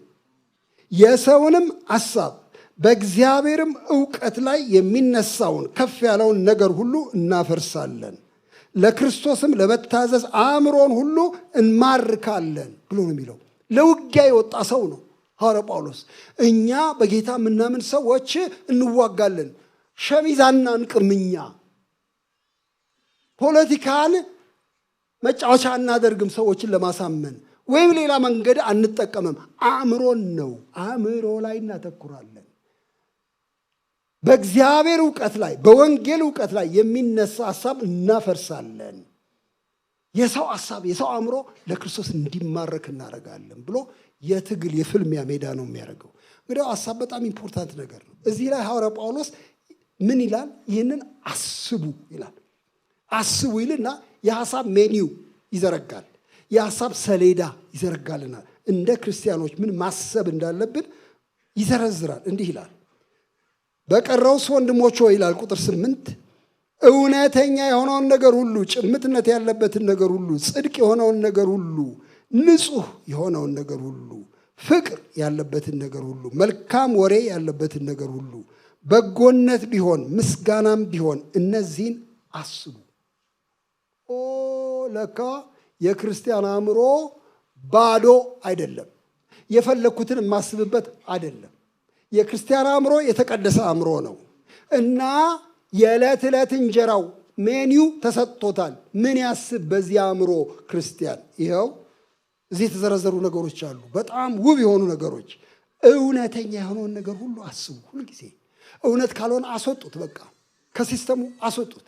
ሐሰት ከሆነ፣ ወሬ ከሆነ፣ ከንቱ ነገር ከሆነ ዝም ብላችሁ አስወጡት። ሪጀክት ያድርግ አእምሯችሁ። እውነተኛ የሆነውን ነገር አስቡ። ጭምትነት ያለበትን፣ ማስተዋል ያለበትን ነገር እሱን አስቡ። ጽድቅ የሆነውን ትክክለኛ የሆነውን ነገር አስቡ። ንጹሕ የሆነውን ነገር አስቡ። ፍቅር ያለበትን ነገር አስቡ። መልካም ወሬ ያለበትን ነገር አስቡ። የሚያስመሰግን ነገር አስቡ ብሎ ወንድማችን ሐዋርያ ጳውሎስ ሊስት ሰጥቶናል። እናንተም ወንድሞቼ እናቶቼን ጠይቃለሁ፣ የአእምሮ ዓለማችሁ እንዴት ነው? ለብቻችሁ ስትሆኑ ምንድን ነው የምታስቡት? ምንድን ነው የሚሞላው አእምሯችሁን? በዚያ ልክ ነው የሚያኮሰምነን። ክፉ ሐሳብ በመጣ ቁጥር በዚያ ልክ ነው መንፈሳዊ ሕይወታችንን ወደ ታች የሚጎትተው። በጎ ሐሳብ በተሞላን ቁጥር ደግሞ ወደ ላይ ነው ከፍ የሚያደርገን። እግዚአብሔር የሐሳብ ሰሌዳ ሰጥቶናል። እነዚህን እንድናስብ ያበረታታናል። እነዚህን አስቡ ብሎ ይለናል። ስለዚህ አንዱ ጸሎታችን ዛሬ እንዲሆን የምፈልገው ጌታ ሆይ እባክህ የአእምሮ ዓለሜን ግዛው እባክህ። ዝም ብሎ ክፍት አይሁን። ዲያብሎስም የማይሆን ነገር እየጎተተን እንዳያስገባበት አእምሮዬን ጠብቅልኝ፣ አእምሮዬን ባርክልኝ፣ በጎ ለማሰብ እንዲችል አድርገኝ ብለን መለመን በጣም የሚያስፈልግ እንደሆነ ያለው ሐሳብ ብቻ አይደለም። ወዲያ ያይዞ ድርጊትን ያነሳል። አይታችሁ እንደሆነ ይህን አስቡ ይልና ቀጥሎ ደግሞ ከኔ የተማራችሁትን፣ የተቀበላችሁትን፣ የሰማችሁትንም ያያችሁትንም እነዚህን አድርጉ ይላል። እግዚአብሔር ተባረከ ይሁን። እውነተኛ ነገር እናስብ፣ እውነትን እናድርግ። ጽድቅ የሆነ ነገር እናስብ፣ ጽድቅን እናድርገው በተግባር። ፍቅር የሆነ ነገር በአእምሯችን እናስብ፣ ፍቅርን እንፈጽመው በተግባር። ወንድሞቼ አንዳንድ ቀን ማታ ማታ ሐሳቦች ዝም ብለው ሽው እያሉ ይመጡብኛል። የቁም ቅዠት የሚባል ታውቃላችሁ? የቁም ቅዠት እቃዣለሁ። በኋላ ድንገት የሆነ ነገር ሲነካኝ የተከፈተ መስኮት አለ፣ ውይ እንዴት ይበርዳል፣ ይቋረጣል የሐሳብ ጅረቴ እና ግን ሳስበው የኖርኩትን የቆየሁበትን ቀስ ብዬ ልመዝን እሞክራለሁ። አንዳንዱ ምንም ፋይዳ የሌለው ከንቱ ሐሳብ ነው የተከመረ። ወንድም ንጉሴ ምን እናድርግ? ሐሳብ እኔ ፈልጌው አይደለም፣ ዝም ብሎ ሲመጣ ምን እናድርግ የሚል ጥያቄ ይመጣባችሁ ይሆናል። ምን ላድርግ? እሺ መጥቶ ይመሰጋል አእምሮዬ ውስጥ። ምን ላድርገው ይሄንን ሐሳብ? አንድ ሰው ሲመክሩ ሰምቻለሁ። ምንም ልታረገው አትችልም። አንድ ነገር ብቻ ነው ማድረግ የምትችለው። ወፎች እንዳይበሩ መከልከል አትችልም። በሰማዩ ላይ ቱር ሲሉ አንድ ጊዜ ባካችሁ ቁሙ፣ ምንድን ነው ነገሩ? እንዲህ ብታጣድፉት ዓለሙን ረጋ በሉ እንጂ ልትል አትችልም። በቃ ወፍ መብራር ነው ስራው። ግን ጎጆ ሊሰሩ ከፈለጉ አናትህ ላይ ግን መብት አለ። አናቴ ላይ ጎጆ አትሰሩም፣ በፍጹም አልፈቅድም ትላለህ። ሐሳብ ዝም ብሎ ይወረወራል እኮ በየቀኑ። ግን ጎጆ እስኪሰራ አትጠብቁት፣ አትፍቀዱለት። መልካም ሐሳቦች ብቻ ስፍራ እንዲያገኙ ፍቀዱ ብሎ ሐዋርያው ጳውሎስ ይናገራል። ይሄንኑ አድርጉ። አራተኛ ነገር ላነሳ ነው አሁን። አራተኛ ነገር ቅድም ማሙሻ ጀምሮታል፣ ስለሱ አነሳ። አለመርካት አንዱ ደስታ ሰላቢ ነገር እንደሆነ አይቻለሁኝ። ታውቃላችሁ እናንተም። እርካታ በጣም ችግር ሆኗል። በተለይ አሁን ዘመናዊ ዓለም 21ኛው መቶ ክፍለ ዘመን አንዱ መታወቂያው ባለመርካት ነው። ሁሉ ሰው ተቅበዝባዥ ነው። ምንም ነገር አያረካም። ሀብት ከድሮ ይልቅ ጨምሯል፣ ሰው ግን አይረካም። ምግብ ከድሮ ይልቅ ጨምሯል አሁን በዚህኛው ዘመን፣ ግን ሰው አይረካም። ጌጥ ከመቼውም ጊዜ ይልቅ አሁን በጣም ጨምሯል፣ ሰው ግን አይረካም። በጣም ቴክኖሎጂ ከበፊት ይልቅ አድጓል፣ ግን የሰው እርካታ እየቀነሰ ነው የመጣው። ባደገ ቁጥር እርካታ እየቀነሰ ነው የመጣው እና ይሄ እርካታ ቢስነት እንዴት አይነት መርዝ ነው! ደስታችንን ሰላቢ ነገር ነው። ባለቤቴ አንዳንድ ቀን በጣም ልብ የሚነካ ነገር ትነግረኛለች። ምንድን ነው የምትለው? ስማ አንተ ወንድሜ፣ ይኸውልህ አሁን አንድ ድሃ ሰፈር ሂድና፣ ድሃ ሰፈር፣ የመጨረሻ ድሆች ሰፈር፣ ቀስ ብለህ ጭዱ በሳሳ ግድግዳ በኩል ሲስቁ ባልና ሚስት ስማ፣ በቆሎ እየጋጡ ትለኛል። ይስቃሉ። አይገርምም? እራታቸው አንድ በቆሎ ለሁለት እና ግን ይስቃሉ። ለጥ ብለው ያድራሉ። ተቀስቅሰው ነው መነሳት ያለባቸው። አሃ እርካታ በበቆሎ ብዛት አይመጣም ማለት ነው። በሱ ማነስም አይቀርም ማለት ነው። የእርካታ ዓለሙ ሌላ ነው። የሚገርም ነገር ነው። እና ሐዋርያው ጳውሎስ ስለ እርካታ ይናገራል። ስለ ገንዘብ ማዋጣት ያነሳና ቅድም ማሙሻ እንዳነበበልን ሲረዱት ቆይተዋል። የማመስገኛ ደብዳቤ ነው ይሄ። ግን ምን ይላል? እኔ ይሄን የምናገረው እናንተ ለእኔ በጣም ብዙ ነገር ለማድረግ አስባችኋል፣ ጀምራችኋል። በዚህ ደስ ይለኛል። ጊዜ አጣችሁ እንጂ ማሰብ ስታስቡ ነበር። ይህን ስል ስለ ጉድለት አልልም። የምኖርበት ኑሮ ይበቃኛል ማለትን ተምሬያለሁና መዋረድንም አውቃለሁ፣ መብዛትንም አውቃለሁ። በእያንዳንዱ ነገር በነገር ሁሉ መጥገብንና መራብን፣ መብዛትንና መጉደልን ተምሬያለሁ። ኃይልን በሚሰጠኝ በክርስቶስ ሁሉን እችላለሁ። እግዚአብሔር የተመሰገነ ይሁን። ትልቅ ኤክስፒሪየንስ፣ ትልቅ የህይወት ልምድ ነው የሚነግረን። እኔ የተማርኩት ነገር አለ። በአንድ አይነት ስቴት አልኖርኩም። አንዳንድ ቀን ብዙ አግኝቻለሁ፣ መብዛትን አውቃለሁ። አንዳንድ ቀን መጉደል ደርሶብኛል፣ መጉደልን አውቃለሁ። ክርስቲያን ለሱ ይሆናል እንዴ? ይጎልበታል እንዴ? አንዳንድ አይጎልበትም እያሉ የሚያስተምሩ ሰዎች አሉ። አረ በምንም አይነት አንተ እንዴት አድርጎ የጌታ ልጅ ሆነ? አንድ ነገር እንዴ ይሄ ሰውዬ የጌታ ልጅ አልነበረም? ጎሉብኛ መራብ፣ የምን ራብ? እርቦኛል ይላል። ይኸው መራብን አውቃለሁ ይላል፣ መጥገብን አውቃለሁ ይላል። ይቺ የህይወት አካሄድ እንግዳ ልትሆን አይገባም። እዚህ ቤት ውስጥ በምንም አይነት በጌታ ውስጥ ያለን ሰዎች ራብንም ጥጋብንም መብዛትንም መጉደልንም የምናቅ ሰዎች ነን። እውነታው ይሄ ነው። ይሄ እውነታ እንደሌለ አየር ላይ የሚያስጨፍሩን ሰዎች ልክ አይደሉም። በፍጹም መጽሐፍ ቅዱሳዊም አይደለም። ይሄ ሸሚዜ ሲነትብ እንዴት አንተ የንጉሥ ልጅ ሆነ የነተበ ሸሚዝ ነው እንዴ? የተቀደደ ጫማ? ኧረ አይሰማ በምንም አይነት የሚሉ ሰዎች። ኧረ ይኸው ታላቅ ወንድማችን ሐዋርያው ጳውሎስ በዚህ ውስጥ አልፏል።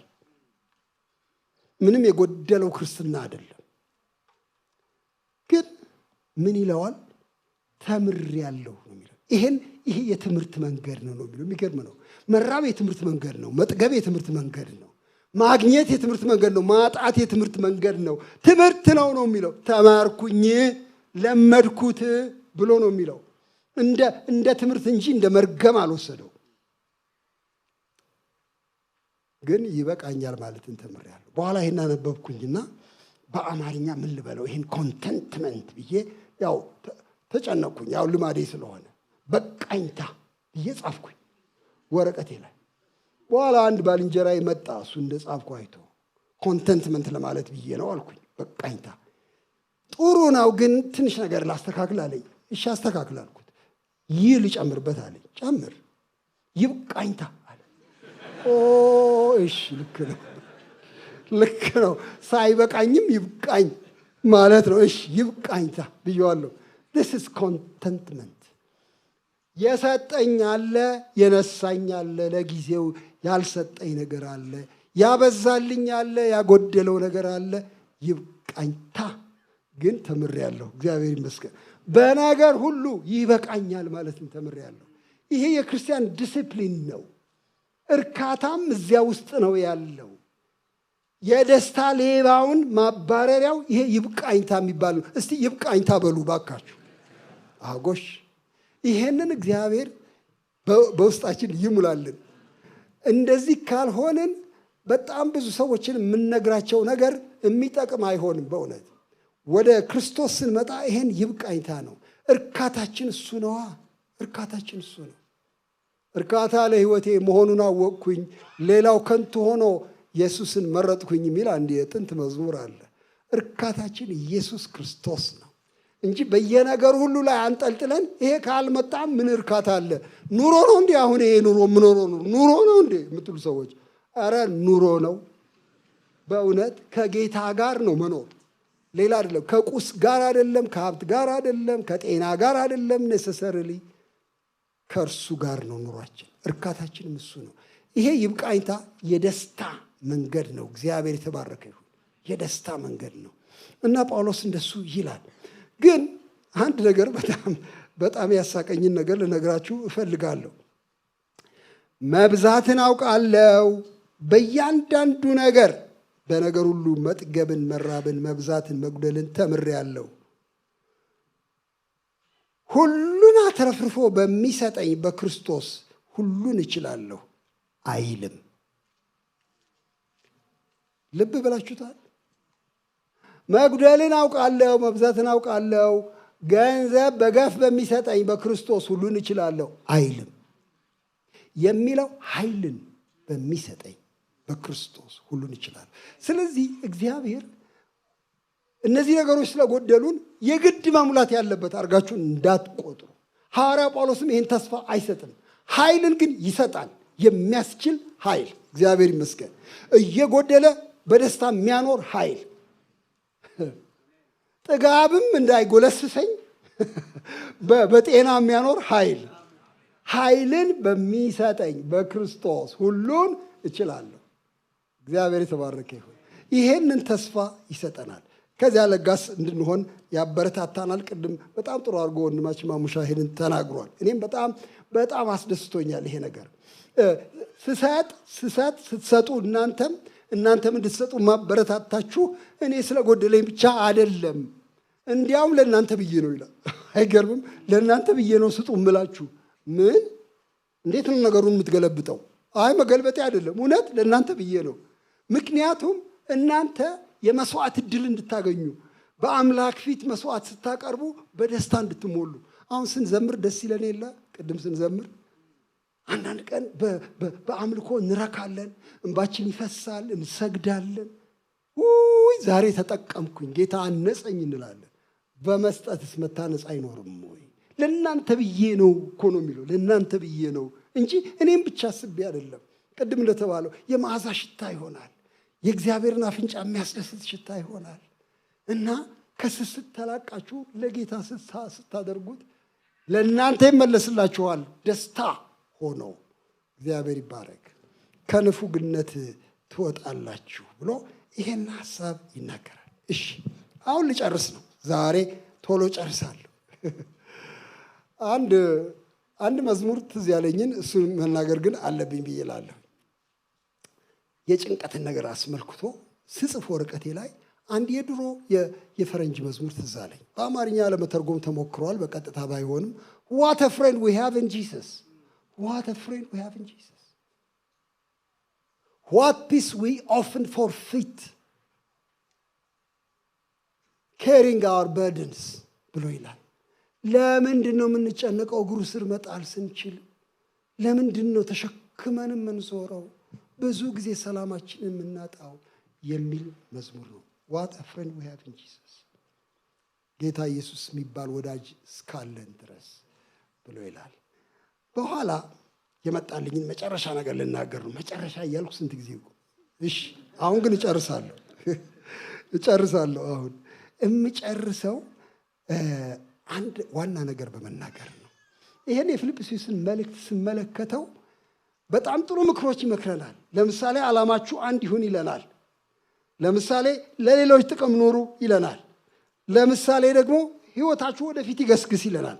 አሁን ደግሞ እንደተናገረው በምስጋና ሕይወት ኑሩ ብሎ ይለናል። ግን በምን አቅማችን? ወንድም ንጉሴ በምን አቅማችን? ወንድም ጳውሎስ በምን አቅማችን? እንዴት አድርገን? ይሄ የኛ ጉዳይ ብቻ ነው ወይ ብለን ስንል በኋላ ምን አየሁኝ? በየምዕራፎቹ ውስጥ የእግዚአብሔርን ችሎታ የእግዚአብሔርን ጸጋ ይናገራል። እኔ ያስኳቸው ልንገራችሁ። ለምሳሌ ምዕራፍ 1 ቁጥር 7 ላይ ለምሳሌ ምን ይላል? በእናንተ መልካምን ስራ የጀመረው እስከ ኢየሱስ ክርስቶስ ቀን ድረስ ሊፈጽመው እንዲችል ተረድቻለሁ። አስጀምሮ ላስጨረሰን ይባል የለ? ያስጀመራችሁ ጌታ፣ በጎ ነገር ያስጀመራችሁ ጌታ እንግዲህ ተወጡታ አይደለም፣ ያስጨርሳችኋል። እግዚአብሔር ይመስገን። የእግዚአብሔር ጉልበት የእግዚአብሔር አቅም አለ ነው የሚለን። እግዚአብሔር የተመሰገነ ይሁን። መልካሙን ነገር በእናንተ የጀመረ ጌታ እሱ ይፈጽመዋል ብሎ ይላል። ትልቅ ነገር ነው። ምዕራፍ 2 ቁጥር 13 ላይ ሌላ ቃል አለ። ስለ በጎ ፈቃዱ መፈለግንም ማድረግንም በእናንተ የሚሰራ እግዚአብሔር ነውና። so God is involved። እኔ በጭንቀቴ በውጥረቴ የማመጣው አይደለም። እንደዚህ አይነት ከፍ ያለ ህይወት እንዴት ይሆናል? ስለ በጎ ፈቃዱ መፈለግንም ማድረግንም በእናንተ ይሰራል። እሱ ልዑል አምላክ ነው። ውስጣችሁ ፍላጎት ያስቀምጣል። ፍላጎቱን እንዲፈጸም ደግሞ ይሰራል በእናንተ ውስጥ። ማድረግንም ይቀሰቅሳል እግዚአብሔር። የብቻ ፕሮጀክት አይደለም ይሄ ህይወት። ከእግዚአብሔር ጋር የምጓዝበት ጉዞ ነው። እግዚአብሔር የተመሰገነ ይሁን። በጣም አጽናናኝ እኔን። ከዚያ ቀስ ብዬ ደግሞ ምዕራፍ 3 ቁጥር 15ን ቅድም እንዳልኳችሁ አየሁት። እዚያ ላይ ደግሞ ለማወቅ ጓጓለሁ፣ እዘረጋለሁ፣ እናንተም ተዘርጉ፣ ግን ያልገባችሁ ነገር ካለ ይገልጥላችኋል። ለካ የእኔ ጥረት ብቻ አይደለም፣ ገላጭ አምላክ አለ። እግዚአብሔር ይመስገን። ይኸው ባለፉት 50 ዓመታት ገጽ በገጽ ቀስ እያለ እየገለጠልኝ፣ ይሄ ነገር አልገባኝም እየገለጠልኝ፣ አሁንም አልገባኝም እየገለጠ ወይ ጉድ ትልቅ አምላክ ነህ እያልኩ እኖራለሁ። እግዚአብሔር ይመስገን። ይገልጥላችኋል። እሱ ሊደበቅ የሚፈልግ አምላክ አይደለም። እግዚአብሔር ይባረክ። ደግሞ አሁን እዚሁ ምዕራፍ 4 ላይ እንዳየነው ቁጥር 7 ቁጥር 9 ላይ በሰላም ይጠብቃችኋል ካለ በኋላ ቁጥር 9 ላይ የሰላምም አምላክ ከእናንተ ጋር ይሆናል ይላል። ሰላሙን ይልክላችኋል ብቻ አይደለም፣ ራሱ የሰላም አምላክ ምንጩ ራሱ ደግሞ አብሯችሁ ይሆናል። አብሮነቱ በሰላም ይሞላችኋል። እግዚአብሔር ይመስገን። እንደሱ ብሎ ይላል። ሌላ ልጨምርላችሁ ደግሞ አሁን ቁጥር 19 ላይ ቁጥር 13 ላይ ያየነውን ያስችላችኋል ይላል። ኃይልን እየሰጠ ያስችላችኋል። ይሄ ኑሮ ጥርስ በመንከስ የሚኖር አይደለም፣ በእግዚአብሔር ችሎታ የሚኖር ኑሮ ነው። ያስችላችኋል። ቁጥር 19 ላይ ደግሞ ሌላ ይጨምራል። እናንተ ትሰጣላችሁ፣ ባዶ አትሆኑም። አምላኬ እንደ ባለጠግነቱ መጠን በክብር በክርስቶስ ኢየሱስ የሚያስፈልጋችሁን ሁሉ ይሞላባችኋል። እግዚአብሔር ይመስገን። ስለዚህ ጋድ ኢዝ አክቲቭ። በዚህ በፊልጵስዩስ መልእክት ላይ በጣም እግዚአብሔር ንቁ ሰራተኛ ነው። ለህይወታችን የሚያስፈልገውን ነገር እየሰራ ፍላጎት እየሰጠ እየቀሰቀሰን በሰላም እየሞላን ኃይል እየሰጠን ንቁ ሰራተኛ ነው እግዚአብሔር። የክርስትና ህይወት በእኔ ጥረት የሚኖር ኑሮ አይደለም ወንድሞቼ እና እህቶቼ። በጣም ብዙ ጊዜ አንድ የምንሳሳተው ነገር አለ። ድህነትማ ልክ ነው፣ በእኔ ስራ አይደለም፣ ጌታ ራሱ ነው ያዳነኝ፣ ሞቶ አዳነኝ፣ እኔ ምን ሰራው? ግን ካዳነኝ በኋላ ግን በእውነት በተቻለ መጠን ላስደስተው መሞከር አለብኝ። በተቻለ መጠን ራሴን መቻል አለብኝ። እንዴት ነው እሱ? ጌታን ማሰደብ የለብኝ፣ ራሴን መቻል አለብኝ። ራስ አትችሉም። ክርስትና ውስጥ ራስ መቻል የሚባል የለም። ምን ማለት ነው? 20 ዓመት ኖሬ አትችልም ራስህን። 40 ዓመት ኖሬ አትችልም ራስህን። ታዲያ ምንድን ነው ይሄ ህይወት? ይሄ ህይወት የተደጋፊነት ህይወት ነው። እግዚአብሔር ይመስገን። በእግዚአብሔር ላይ ተደግፎ የመኖር ህይወት ነው የክርስቲያን ህይወት። አምላክ እግዚአብሔር ከኛ ጋር ሆኖ ነው የምንኖረው። ይህን ኑሮ ሲያድነን እንዳዳነን ጸጋ ሁሉ ደግሞ እስኪያደርሰን ድረስ ይሄ ጸጋ አይለየንም። እያሰለጠነ እየመከረ እየገሰጸ እግዚአብሔር የተባረከ ይሁን፣ እያስተካከለ ከሱ ጋር ያኖረናል። እኔ አንድ ይሄ ዮሐንስ 15ን ብዙ ጊዜ እናገራለሁ በየቦታው። በቃ የፍሬ መንገድ ይሄ ነው እያልኩኝ ነው ብዙ ሰዎች ነገራሉ። በግንዱ ላይ መኖር ነው፣ ሌላ ምንም ኮጣጣ የለውም፣ በግንዱ ላይ መኖር ነው እያልኩ ስሰብክ ኖሬያለሁ። እናንተ ቅርንጫፎች ናችሁ፣ እኔ ግንድ ነኝ ብለዋል። በግንዱ ላይ መኖር ነው ወንድሜ እያልኩኝ ኖርኩ። በኋላ አንድ ቀን እንደዚህ ተሰናድቼ ልሰብክ ሲሄድ ስማ አንተ በግንዱ ላይ መኖር ብቻ ነው እንዲህ የምትለው? ገበሬ የሚባል እኮ አለ አለኝ። ምን አልኩኝ? እውነተኛ ግንድ እኔ ነኝ፣ ገበሬውም አባቴ ነው። ገበሬውን ረስቼዋለሁ። ገበሬው ለካ አለ። እሺ አባትህ ገበሬው? አዎ። እሱ ነው አትክልተኛው? አዎ። ምን ያደርጋል? ይቆርጣል፣ ያርማል፣ ይኮተኩታል፣ ይገርዛል፣ አብዝቶ እንዲያፈራ ያጠራዋል። so he's working with us። በጣም ቢዚ የሆነ አምላክ ነው ወንድሞች እና እህቶቼ። በህይወታችሁ ቢዚ የሆነ አምላክ ነው እግዚአብሔር። ዝም ብሎ ዳር ቆሞ እስቲ የሚያደርጉት ላይ ያለው የሚል አምላክ አይደለም። እያረመ እየኮተኮተ አንዳንድ አልባሌ የሆነ ቅጠል ስናወጣ እሱን እየቆራረጠ በልክ እንድንኖር እያደረገ እያሰለጠነ ከኛ ጋር የሚኖር አምላክ ነው። እግዚአብሔር የተመሰገነ ይሁን። ስለዚህ ተስፋ አንቆርጥም። ምንም አይነት የህይወት ደረጃ ብንሆን ተስፋ አንቆርጥም። እና የሐዋርያው ጳውሎስ መልእክት ለፊልጵስዩስ ሰዎች ይሄ ነው ብዬ ነው የማስበው። ደስ ይበላችሁ ይላል። ደስታውን ግን ተጨምቃችሁ የምታወጡት የእናንተ ፖቴንሻል አይደለም። ደስታው ዝም ብሎ በአየር ላይ ያለ እንትን አይደለም፣ የሚነፋ እንደ ጎማ መንፊያ የሚነፋ አይደለም። ዝም ብሎ በቃ ደስ ይበላችሁ አይደለም። ከሱ ጋር እየሰራን የምንቀጥልበት ነው። እግዚአብሔር ይመስገን። እግዚአብሔር በጸጋው እየደገፈ ወደዚህ የሚያመጣን ነው። ይሄ እውነት ለመናገር አንድ ብቻ ቃል ልናገር። አንድ ባቬንክ የሚባል ሰው ምን ይጽፋል? ቤተ ክርስቲያን በምድር ላይ ያለችው ለምንድን ነው ብሎ ይልና በጣም ከጠበቁት ውጭ ነው የሚናገረው። ለምንድን ነው ቤተ ክርስቲያን ያለችው ምድር ላይ? ለማስቀናት ነዋ ይላል። ልክ እንደዚህ ነው የሚናገረው። እንድናስቀና ነዋ። ዓለም የሌላት ነገር እኛ ጋር እንዳለ ለማሳየት ነዋ። እንጀራ ርቦን በደስታ ስንፈነጥዝ ለማሳየት ነዋ። ታመንም በታመምንበት ቦታ በምስጋና ስንሞላ ለማሳየት ነዋ። ለማስቀናት ነው እግዚአብሔር ያደረገው። ምን አይነት ነው እንዲሉ ሰዎች ነው ቤተክርስቲያን ያስቀመጣት። ምስክርነታችንም ይሄ ነው ብሎ ይላል ያ ሰው። እና ወንድሞቼ የሚያስቀና ህይወት እግዚአብሔር ይስጠን፣ በፍጹም ደስታ ይሙላል። ዓለም በማይሰጠው ሰላም እሱ ይሙላል፣ ጸጋውን ሁሉ ያብዛልን። እንጸልያለን። እንደተለመደው ወንድማችን ማሙሻ መጥቶ እዚህ ይጸልያል፣ በልቡ እንዳለ ይጸልያል። እኛም ልባችንን ሰብስበን እግዚአብሔርን እያመሰገንን እንጸልያለን። እግዚአብሔር ይባርካችሁ። አሜን። ክብር ለእግዚአብሔር ይሁን። ጌታን እያመሰገንን እንጸልይ። ባለንበት ቦታ ሆነን ክብር ለእግዚአብሔር ይሁን። እግዚአብሔር በጣም ተናግሮናል በእነኚህ ሳምንታት። ዛሬ ደግሞ አእምሮን ሁሉ የሚያልፍ የእግዚአብሔር ሰላም በላያችን ላይ እንዲሆን የእግዚአብሔር ደስታ የሚያስጨንቀን በነገር ሁሉ የሚያስጨንቀንን ነገር እግዚአብሔር እንዲያነሳው አለ። ደግሞ እግዚአብሔር ረዳችኋለሁ አለን እኮ። ያንን ኃይል ተቀብለን እንወጣለን እግዚአብሔርን በሚያከብር ልብ። እግዚአብሔር እርግጥ በቃ የሰውነታችን ፖስቸር አይደለም የሚገልጠው፣ ልባችን ነው።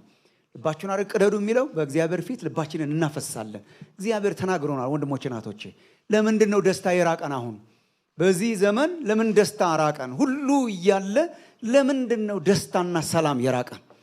እሱን እኮ ነው እግዚአብሔር ፈትሾ የነገረን። በቃ እነኚህን ደስታችንን የሚያውኩ ነገሮችን እግዚአብሔር ነገረን። አስተሳሰባችን፣ ሐሳባችን፣ ጸሎታችን፣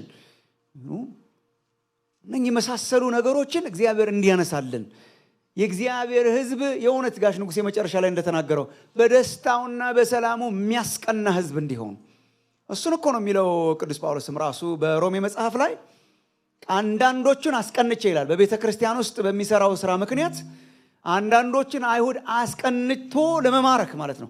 ከዛ አገልግሎቴን አከብራለሁ ይላል።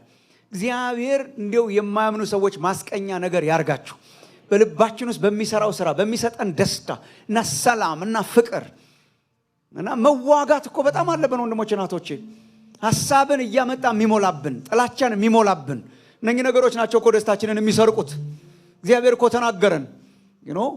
በአእምሮአችን ውስጥ ጎጆ የሚሰሩ ክፉ ሐሳቦችን በመንቀል በእግዚአብሔር ጸጋ በእግዚአብሔር ኃይል ክፉ ሐሳቦችን፣ ክፉ ጥላቻን፣ ክፉ አስተሳሰብን እያቀበለን እኮ ነው ደስታችንን የነጠቀን። ደስ ይበላችሁ፣ በጌታ ደስ ይበላችሁ። እግዚአብሔር ዛሬ የደስታችን ምርኮ የሚመለስበት ምሽት ያርግልን። በምንም አይነት ሁኔታ ውስጥ ብንሆን ይሄው በጌታ ነዋ። ነገር ስለተሟላ ስላልተሟላ አይደለም፣ ስለሆነልን ስላልሆነልን አይደለም። በጌታ ያ ደስታ ይመለስ በመንፈስ ቅዱስ። ያ ደስታ አእምሮን ሁሉ የሚያልፈው ያ ሰላም በቃ አንዳንዶቻችን በቃ ካገኘነው እኮ ቆይቷል። በጣም እንቅልፍ በማጣት በጭንቀት ውስጥ ለምንሰቃይ ቆይቷል ከተወሰደብን። እግዚአብሔር ዛሬ ይመልስልን በመንፈስ ቅዱስ። ይሄው መልሳለሁ ብሎናል፣ አለው ብሎናል። ገበሬው አለው ብሎናል። አብሮ የሚሰራ አምላክ አለው ብሎናል። በእናንተ የጀመረውን እጨርሳለሁ ያለ አምላክ አለ። ሪስቶር ያርግልን ዛሬ። ሰላማችን ሪስቶር ይሁን፣ ደስታችን ሪስቶር ይሁን። ይሄን ተናጥቀን ነው የምንወጣው በእግዚአብሔር ፊት። ጸልዩ ተብለናል፣ ለዚህ እንጸልያለን። ሰላማችን እንዲትረፈረፍ እንጸልያለን። ወንድሞቼ ናቶቼ፣ ተጨንቆ ቁመቱ ላይ የጨመረ የለም ይላል ቅዱስ መጽሐፍ። እንዴ ስንቱን እኮ አሳለፈን እግዚአብሔር። የተጨነቅንባቸው ነገሮች እኮ አሳለፈን። ስንቱን ዘመን አሳለፈን። አናልፈውም ያልነውን አሳለፈን። አንሻገረውም ያልነውን እኮ አሻገረን። ዛሬንም ያሻግረናል፣ ነገንም ያሻግረናል። እግዚአብሔር አለ በነገር ሁሉ። አስታውቁ እንጂ አትጨነቁ ነው የተባልነው እኛ። አስታውቁ ወንድሞቼ ናቶ፣ አስታውቁ። ሰላማችንን ለመውሰድ አስታውቁ። ደስታችን እንዲመለስ አስታውቁ። አእምሮን የሚያልፍ የእግዚአብሔር ደስታ የእግዚአብሔር ሰላም ይመለስ በዚህ ምሽት። ለዚህ ጸልየን እንወጣለን። ሃሌሉያ። እኔ በጣም ተደስቻለሁ ወንድሞቼ ናቶቼ። አንድ ጉድ አንድ ሰባኪ ያለ በቃ ፋይት ማድረግ አለብን ለደስታችን ይላል። የእግዚአብሔር ስጦታ ስለሆነ እነኚህን የደስታችንን ተናጣቂዎች እኮ በማስወገድ got to fight ወንድሞቼ ናቶቼ፣ got to fight። እጋደላለሁ እኮ አለ፣ እጋደላለሁ። ኃይል አለ፣ የእግዚአብሔር ኃይል ግን እጋደላለሁ። ደስታቸውን የነጠቀ ምንድነው? የማይሆን ሐሳብ አእምሮአችንን ሞልቶት ይሆን ወይ? ደስታችሁን የነጠቀ ምንድነው? የኑሮ ጭንቀት ይሆን ወይ? ደስታችሁን የነጠቀ ምንድነው? ጥላቻ፣ ክፉ ሐሳብ ይሆን ወይ?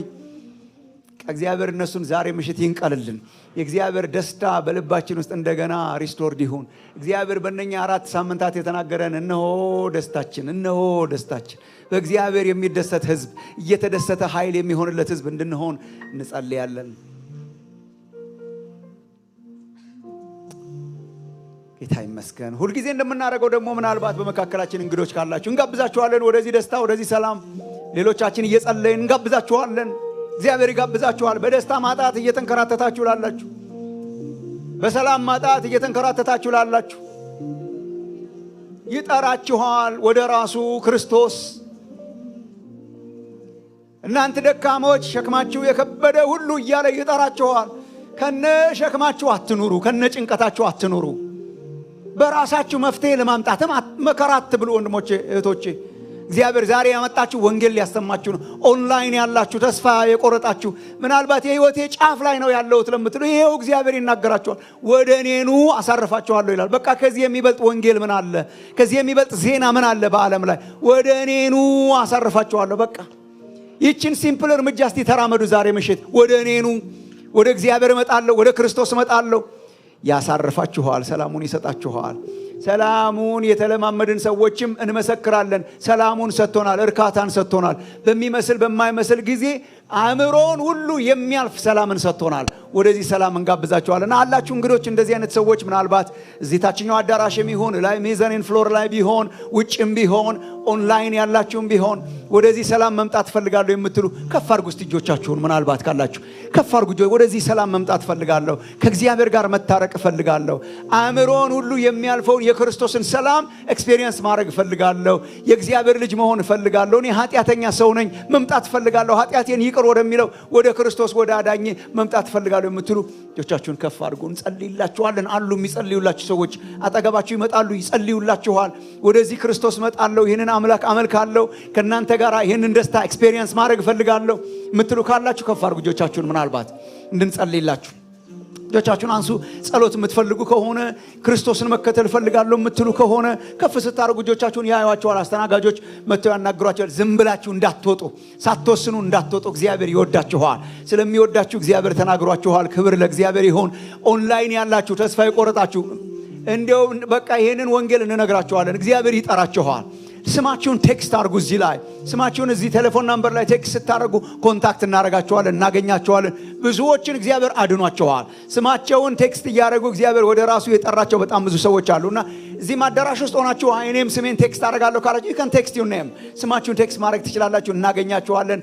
የእግዚአብሔርን ሰላም ወደ የምትለማመዱበት ህይወት እግዚአብሔር ያስገባችኋል። ጌታ ይመስገን። ደስታ የእግዚአብሔር ልጆች ሀብት ናት። ሰላም እግዚአብሔር የሰጠን ሀብታችን ናት። ደስታችን እግዚአብሔር የሰጠን፣ ሰላማችን እግዚአብሔር የሰጠን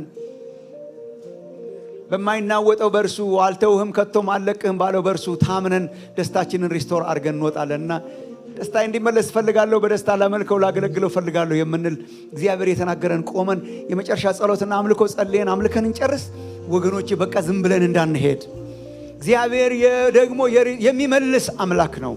የተወሰደባችሁን የሚመልስ አምላክ ነው። I'll just pray። እኔ መጨረሻም ላይ እንጸልያለን ወገኖቼ። በቃ እንድንተኛ፣ ሰላም እንዲሆን፣ አት ፒስ እንድንሆን፣ ከሰዎች ጋራም ሰላም ከእግዚአብሔር ጋራም ሰላም፣ በደስታ እንድንመላለስ። የእግዚአብሔር ደስታ ኃይላችሁ ነው ተብሎ ተጽፏል በእግዚአብሔር ቃል። የእግዚአብሔር ደስታ ኃይላችን ነው። ያ ሰላም ይመለስ፣ ያ ደስታ ይመለስ። ጭንቀትን የሚያራግፈው ወገኖቼ እግዚአብሔር ሂዝ ኢን ኮንትሮል። የህይወታችን መሪ በእግዚአብሔር እጅ ነው። ለሁኔታ አልተወንም። እግዚአብሔር ህይወታችሁን ለሁኔታ አልተወውም። ሁኔታ ግራ ሲሆን ግራ፣ ቀኝ ሲሆን ቀኝ እንዲሆን ለሁኔታ አልተወውም። ህይወታችንን ለችግራችን ለጊዜያዊ ነገር አልተወውም። ህይወታችን መሪው ተቆጣጣሪው ኢየሱስ ክርስቶስ በሰማይ ዙፋኑ ያለው በእርሱ እጅ ላይ ነን ያለ ነው። ሰላም ለእናንተ ይሆን፣ ደስታ ለእናንተ ይሆን። ቤታችሁ በደስታ ይሞላ፣ አእምሮአችሁ በደስታ ይሞላ። አእምሮን ሁሉ የሚያልፍ የእግዚአብሔር ሰላም ይህንን ጉባኤ ያጥለቅልቅ፣ ቤታችሁን ያጥለቅልቅ። ወገኖቼ ይመለስላችሁ፣ ሰላማችሁ ይመለስላችሁ፣ የተወሰደባችሁ ምርኮ ይመለስላችሁ፣ እንቅልፍ ያጣችሁ እንቅልፋችሁ ይመለስላችሁ። በጌታ ደስ ይበላችሁ። ቤታችሁ የአምልኮ ቤት ይሁን፣ የደስታ ቤት ይሁን፣ የምስጋና ቤት ይሁን። የጭንቀት ሳይሆን የምስጋና ቤት፣ ይበቃኛል የሚል ቤት፣ በእግዚአብሔር የረካ ቤት፣ በእግዚአብሔር የተያዘ ቤት፣ በእግዚአብሔር መያዙ የገባው ቤት። መንፈስ ቅዱስ ሆይ፣ መንፈስ ቅዱስ ሆይ ና ይሄንን ሰላም እንደገና ሪስቶር አርግ በህዝብህ አእምሮና ልብ ውስጥ እያለን እንጸልያለን። አለ እግዚአብሔር ሪስቶር ያደርገዋል። ክብር ለእግዚአብሔር ይሁን። ሁልጊዜ እንደምናደርገው የአምልኮ ምላሻችንን እንሰጣለን። መዝሙር አትከታተሉ ወንድሞች እናቶቼ። መዝሙር ሲዘመር ዝም ብላችሁ አትከታተሉ። አብረን እንዘምራለን። በዝማሬ ውስጥ እግዚአብሔር አለ። የእግዚአብሔር ኃይል ይገለጣል። ደስታችን ሪስቶርድ ይሆናል። ሰላማችን ሪስቶርድ ይሆናል። እግዚአብሔር የተናገረንን አክሽንስ ብቻ እንዳትረሱ። አጉል ሐሳብን ማስወገድ፣ መዋጋት፣ የጥላቻ ሐሳብን ማስወገድ፣ ጭንቀትን በጸሎት ማስወገድ። ይህን እኮ ነው እግዚአብሔር የተናገረን። ሐሳባችንን እንደ እግዚአብሔር ቃል መሙላት፣ ኢየሱስ አለኝ ሁሉ ይበቃኛል ወደሚል ህይወት መግባት። ለዚህ ነው እግዚአብሔር የተናገረን። ሃሌሉያ! የደስታ ዘይት ይፍሰስ ጌታ ኢየሱስ። የደስታ ዘይት የሚባል አለ። የደስታ ዘይት የሚባል አለ። በልባችሁ ይፍሰስ። የክርስቶስ ሰላም በልባችሁ ይፍሰስ። የደስታ ዘይት በላያችሁ ላይ ይፍሰስ። እናመልክሃለን ጌታ ኢየሱስ፣ የሰላማችን ምንጭ። ሃሌሉያ!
ጋሻዬ ነው እሱ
ሃሌሉያ እናመሰግንሃለን።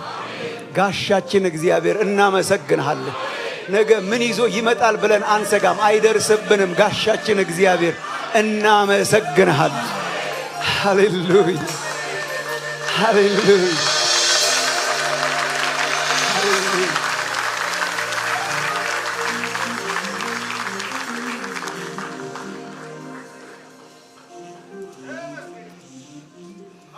አንድ ቀን እግዚአብሔር አብርሃምን መጣና አብርሃም ወይ አትፍራ አለው። አብርሃም ወይ አትፍራ እና በኋላ አብርሃም ልቡን ሲገልጥ እንዳየነው ብዙ የሚያስፈሩ ምክንያቶች ለካ ነበሩት። እና ያለ ልጅ እሄዳለሁ አለ፣ ወራሽ የለኝም አለ፣ የቤቴ መጋቢ ኤሌዘር ነው የሚወርሰኛ። በጣም ብዙ ፍርሃት ለካ ፊት ለፊቱ ነበር እና ፊት ለፊቱ ያስፈራው ነበር። እና እግዚአብሔር አትፍራ አለው። አትፍራ ሲለው ቅድም በእግዚአብሔር ቃል እንደሰማነው በቃ ኪስህን ይሞላል ምናምን በሚል አይደለም። አትፍራ እኔ ብሎ ነው የሚጀምረው። አትፍራ ቢኮዝ እኔ ለአንተ ጋሻህ ነኝ።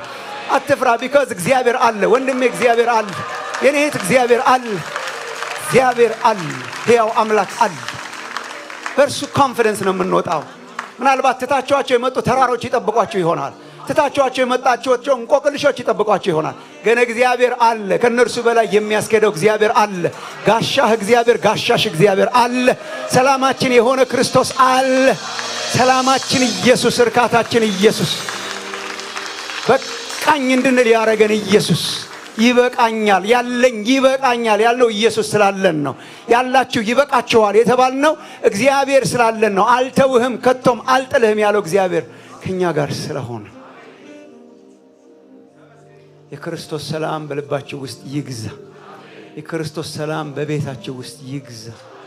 አምላኬ እንደ ባለ ጠግነቱ መጠን በክርስቶስ ኢየሱስ የሚያስፈልጋችሁን ሁሉ ይሞላባችኋል። በዚህ ነው የሚያልቀው ወንድሞች እህቶች። አምላኬ እንደኛ ሳይሆን እንደ ባለ ጠግነቱ መጠን በክርስቶስ ኢየሱስ የሚያስፈልጋችሁን ይሞላባችኋል። what a confidence we have in Jesus. what a confidence. ምን አይነት ሰላም፣ ምን አይነት እርካታ፣ ምን አይነት እርካታ ነው የሰጠህን ጌታ። የሚያስፈልገንን በክርስቶስ የምትሞላብን አምላክ በአንተ እንታመናለን። ለሕዝብ ሰላም ይሁን፣ ለሕዝብ እረፍት ይሁን። ማስታወቅ እንጂ መጨነቅ አይሁን ጌታ ሆይ። ማስታወቅ እንጂ መጨነቅ አይሁን። ጭንቀት ይነሳ፣ እረፍት ማጣት ይነሳ ጌታ ሆይ። የእግዚአብሔር ደስታ ልባችንን ይግዛ። ሰላማችን ሪስቶርድ ይሁን። እናመሰግንሃለን። ስለዚህ አስደናቂ መልእክት እናመሰግንሃለን ጌታ። በክርስቶስ ያለውን ሰላም ኤክስፒሪየንስ ለማድረግ የአንድ ሐሳብ ሰዎች ሁኑ አልከን። ሲንግል ማይንድድ ሁኑ አልከን ጌታችን ሆይ። ወደፊት የሚገሰግሱ አንተን ለማወቅ የሚገሰግሱ ለሰዎች ደስታ የሚኖሩ እግዚአብሔር አምላካችን በቃ ይህንን ሁሉ ኃይልን በምትሰጠን በአንተ ስለምንሆነው እናመሰግንሃለን። በሚመጡት ቀናት በሚመጡት ሳምንታት እንደው ምስክርነቶች ይብዙልን ጌታ ሆይ። ሰላሜ ተመለሰ የሚሉ ይብዙ ጌታ ሆይ።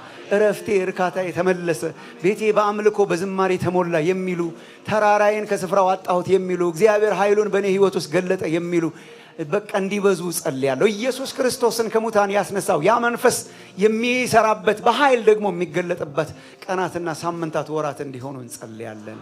ክብር ላንተ ይሁን። ሕዝብህን ባርክ አምላኬ። እንደ ባለ ጠግነቱ መጠን በክብር በክርስቶስ ኢየሱስ የሚያስፈልጋችሁን ሁሉ ይሙላባችሁ። አሜን። ተባረኩ። እግዚአብሔር ከእናንተ ጋር